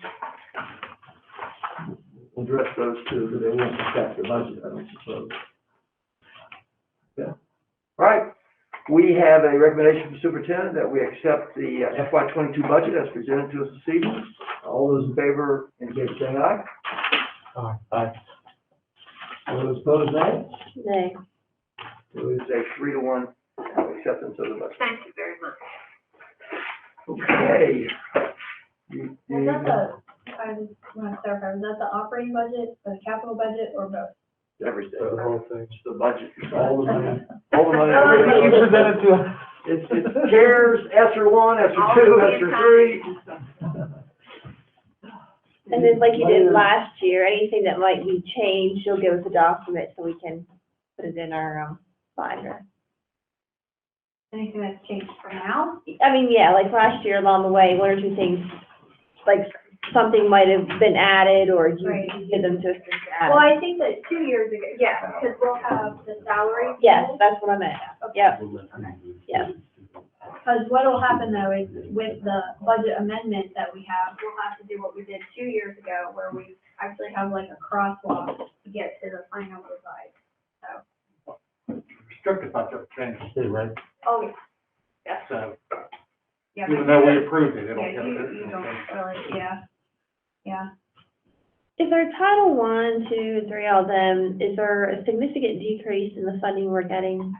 And I think, that's what Mrs. Schweitzer was saying, that we haven't even been given. That's what I thought you meant, okay. Yeah, we don't haven't know that given yet. our allocations. The Title I has typically been held in May, mid-May.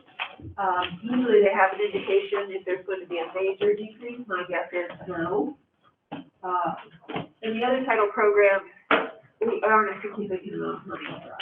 Title II, but I don't anticipate that we're getting a big reduction. Or a large increase either. I heard they'll pretty much stay consistent for the same reason that other budgets are staying consistent until we see what, we're up against this school year. And just one thing, besides the personnel that we need from executive literacy coaches, I do remember we have 3, correct? We do. And it was previously funded through, Striking readers, through federal striking readers. yeah, so maybe the offset too, would that go for Friday or something else thinking? Those were coaches in the middle and high school. Okay. Offset is covering them. So now, is it still being paid through the grant or is it on our actual budget? No, in FY '21, the year we're in, Yeah. the 3 elementary are being paid through Title I. Title I. And then the middle and high, the 2 for middle and high are being paid through the offset, yes. Okay, In FY '22, the 3 elementary will be paid with ESSER funds. And the 2, that's the middle and high, will continue to be offset, yes, paid, Also, there's 2 more years, 1 more year. so with them being paid through Title I, does that mean that we don't get to serve all schools, not all school, elementary through Title I? But they created a model that Mrs. Wazowski calls literacy leaders, because really the Striving Readers grant was to provide literacy coaches to help our teachers be better teachers, to be able to analyze the data and do these things on their own. And so what they're trying to do is build their capacity. So the way the program's supposed to work is you're supposed to be kind of like pulling them back, because they're not direct services to students, the literacy coaches, they're helping the teachers. So the thought, or the idea that you're supposed to try to not have them, but we're not to that point yet. We've had a pandemic, we've had some things, like we have a new ELA curriculum, so we've had some things happen that if all things had been consistent, this year we would have been making a decision of whether or not we really needed them. And we started the year off with that in our budget cycle. But because of the year we had with the pandemic, it's not the right choice to do that. So with the ESSER funding them all in '22, does that mean that all elementary schools will get the services provided? That's Even the if they're plan, not Title I? that's the plan, but Mrs. Wazowski may change what, I don't know Right. exactly what she's going to do. And we also, once we get the application for ESER 3, there are gonna be an immense amount of direct services. So the literacy coach model may change out of function of that strategic planning. So, Yeah, I'm hopeful that it'll be for all elementary schools, especially with this past year, no fault of just happened, that, we need the extra services for the students to get caught up. Anything else for Allison? Okay, thank you, Allison. Congratulations on getting your budget. There you go. good job. So do you need me here for the, No, I don't think, I think the personnel issue she wants to discuss. Well, I mean, it's pertaining to the budget, two things, so I don't know who would be the one to answer. okay. We're gonna finish. We're gonna let Garrett finish, and then we're gonna pause for a second, and Brandon and I are gonna talk to Monica and see what her concern is, to see if okay, Garrett. I'm gonna seem incredibly ill-prepared after this question. Never. Oh, thank you. You and I must have different types of brain This year, hardwiring. it's fun every year. It's a night like this. It's fun. You'll be watching this next year, won't you? I mean, certainly you'll tune in. Yeah, I'll, every minute, just glued to the screen.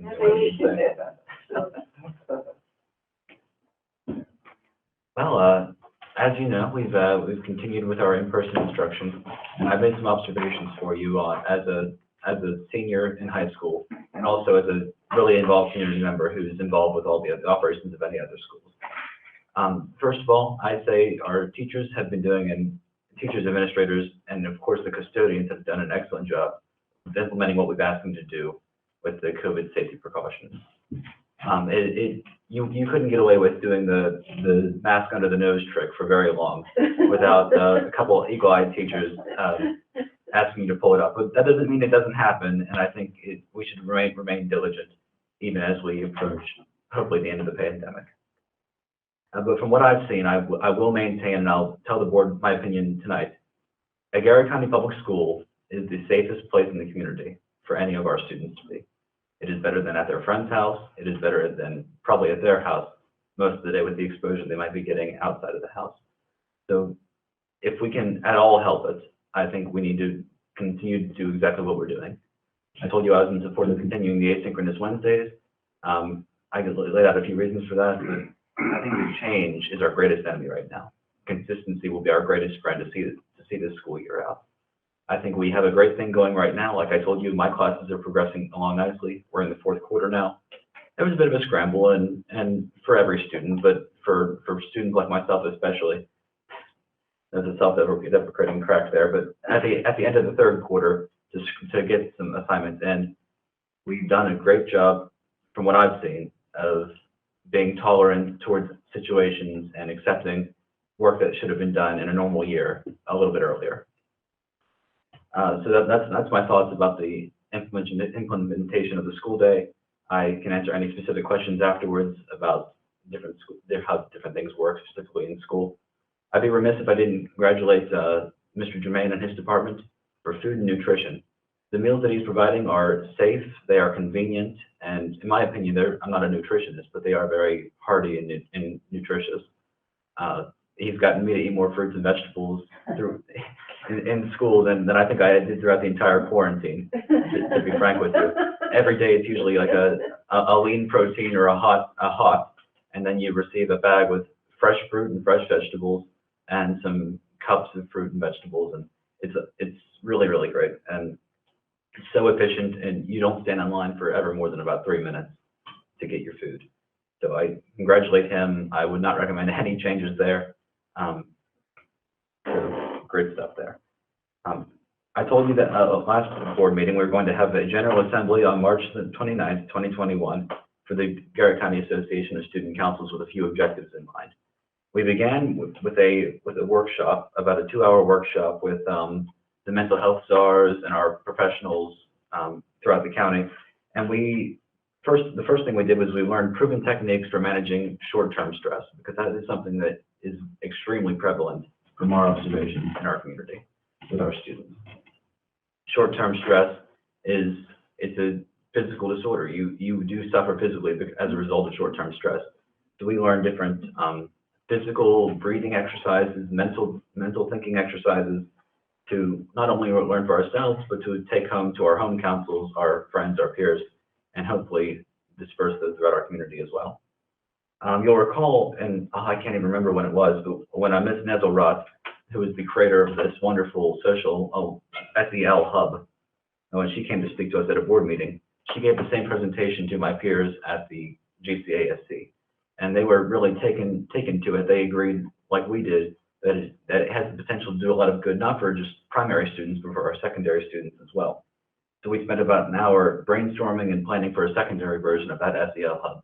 We're working with her and the other mental health coordinators, as well as both ends of the county, to try to create a more secondary education-friendly, appropriate hub.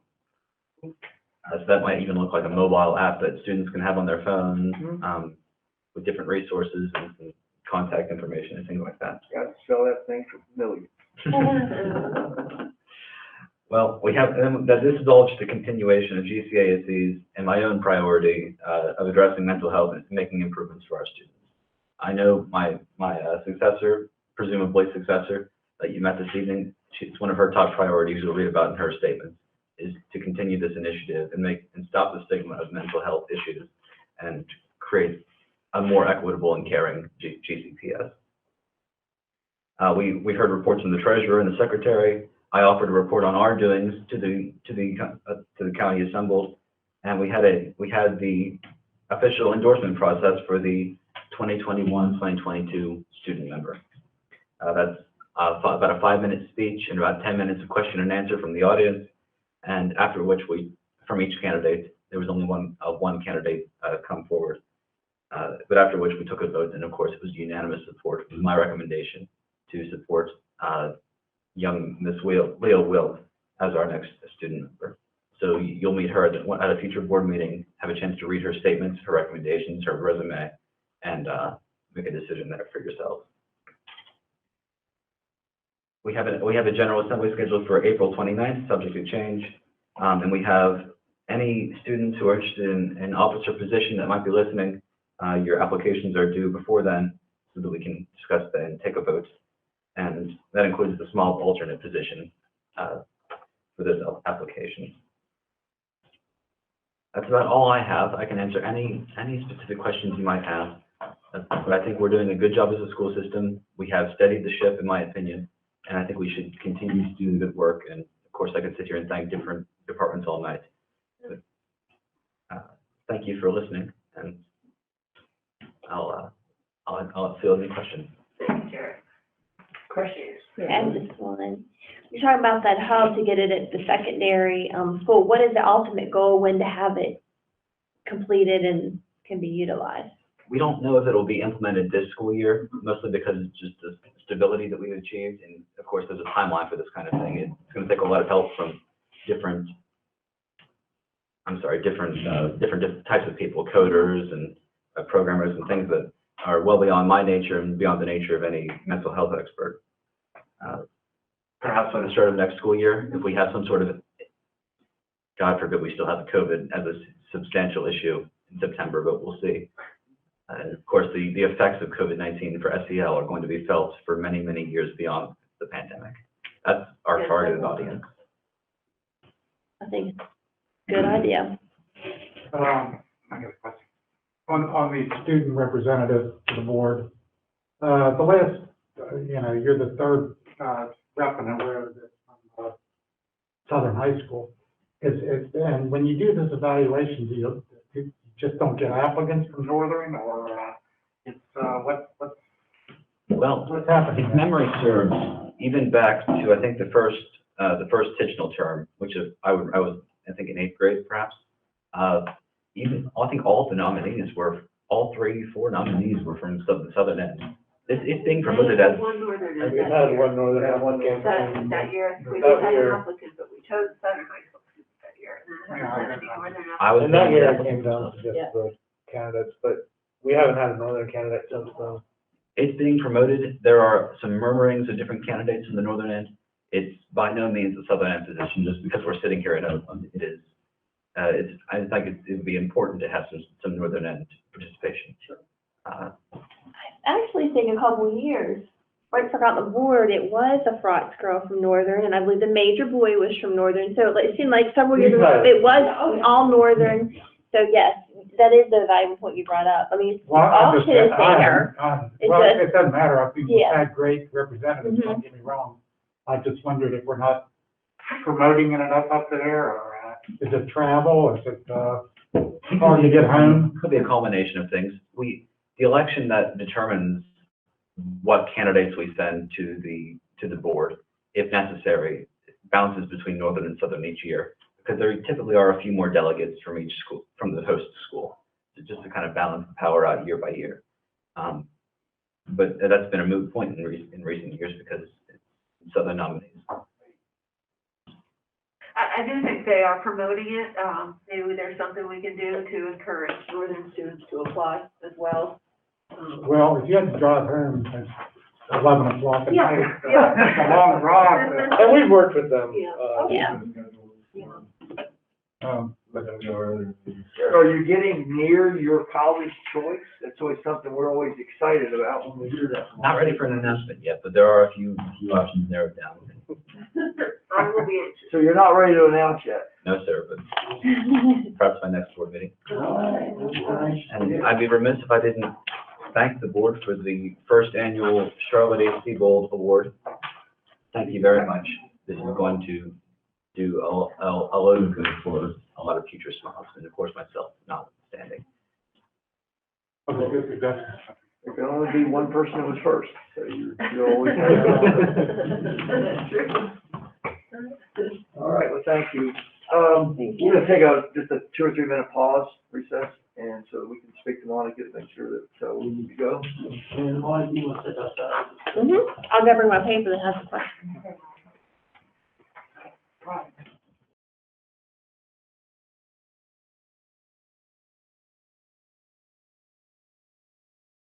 The board went into executive session, discussed personnel negotiations, collective bargaining, administrative function topics. Thereafter, it has come to the board's attention, an additional personnel matter needs addressed in this meeting. Therefore, the board is returning into executive session for the personnel topic under section 3-305B of the general provisions article of the state of Maryland annotated code. There is one reason the board will go into closed session this evening: to discuss the appointment, employment, assignment, promotion, discipline, demotion, compensation, removal, resignation, or performance evaluation of employees, or officials over whom this public body has jurisdiction, and any other personnel matter that affects one or more specific individuals. Specifically, the topic tonight will be 3-3051B, 305B1, includes personnel reassignment and retirement. The reason this topic will be discussed in closed session rather than open session is as follows. Not a touch screen. Come down. He's like, okay. Touch guy. Personnel topics pursuant to 3-305B1 disclosed above will be considered in closed session rather than open session because they include a discussion of specific employees, which is confidential employment matter. Is there any objection to the board going into executive session? Hearing none. With that said, is there a motion to go into executive session? So moved. So moved by Monica, second. Seconded by Jason. Discussion? Those in favor of going into executive session, take 5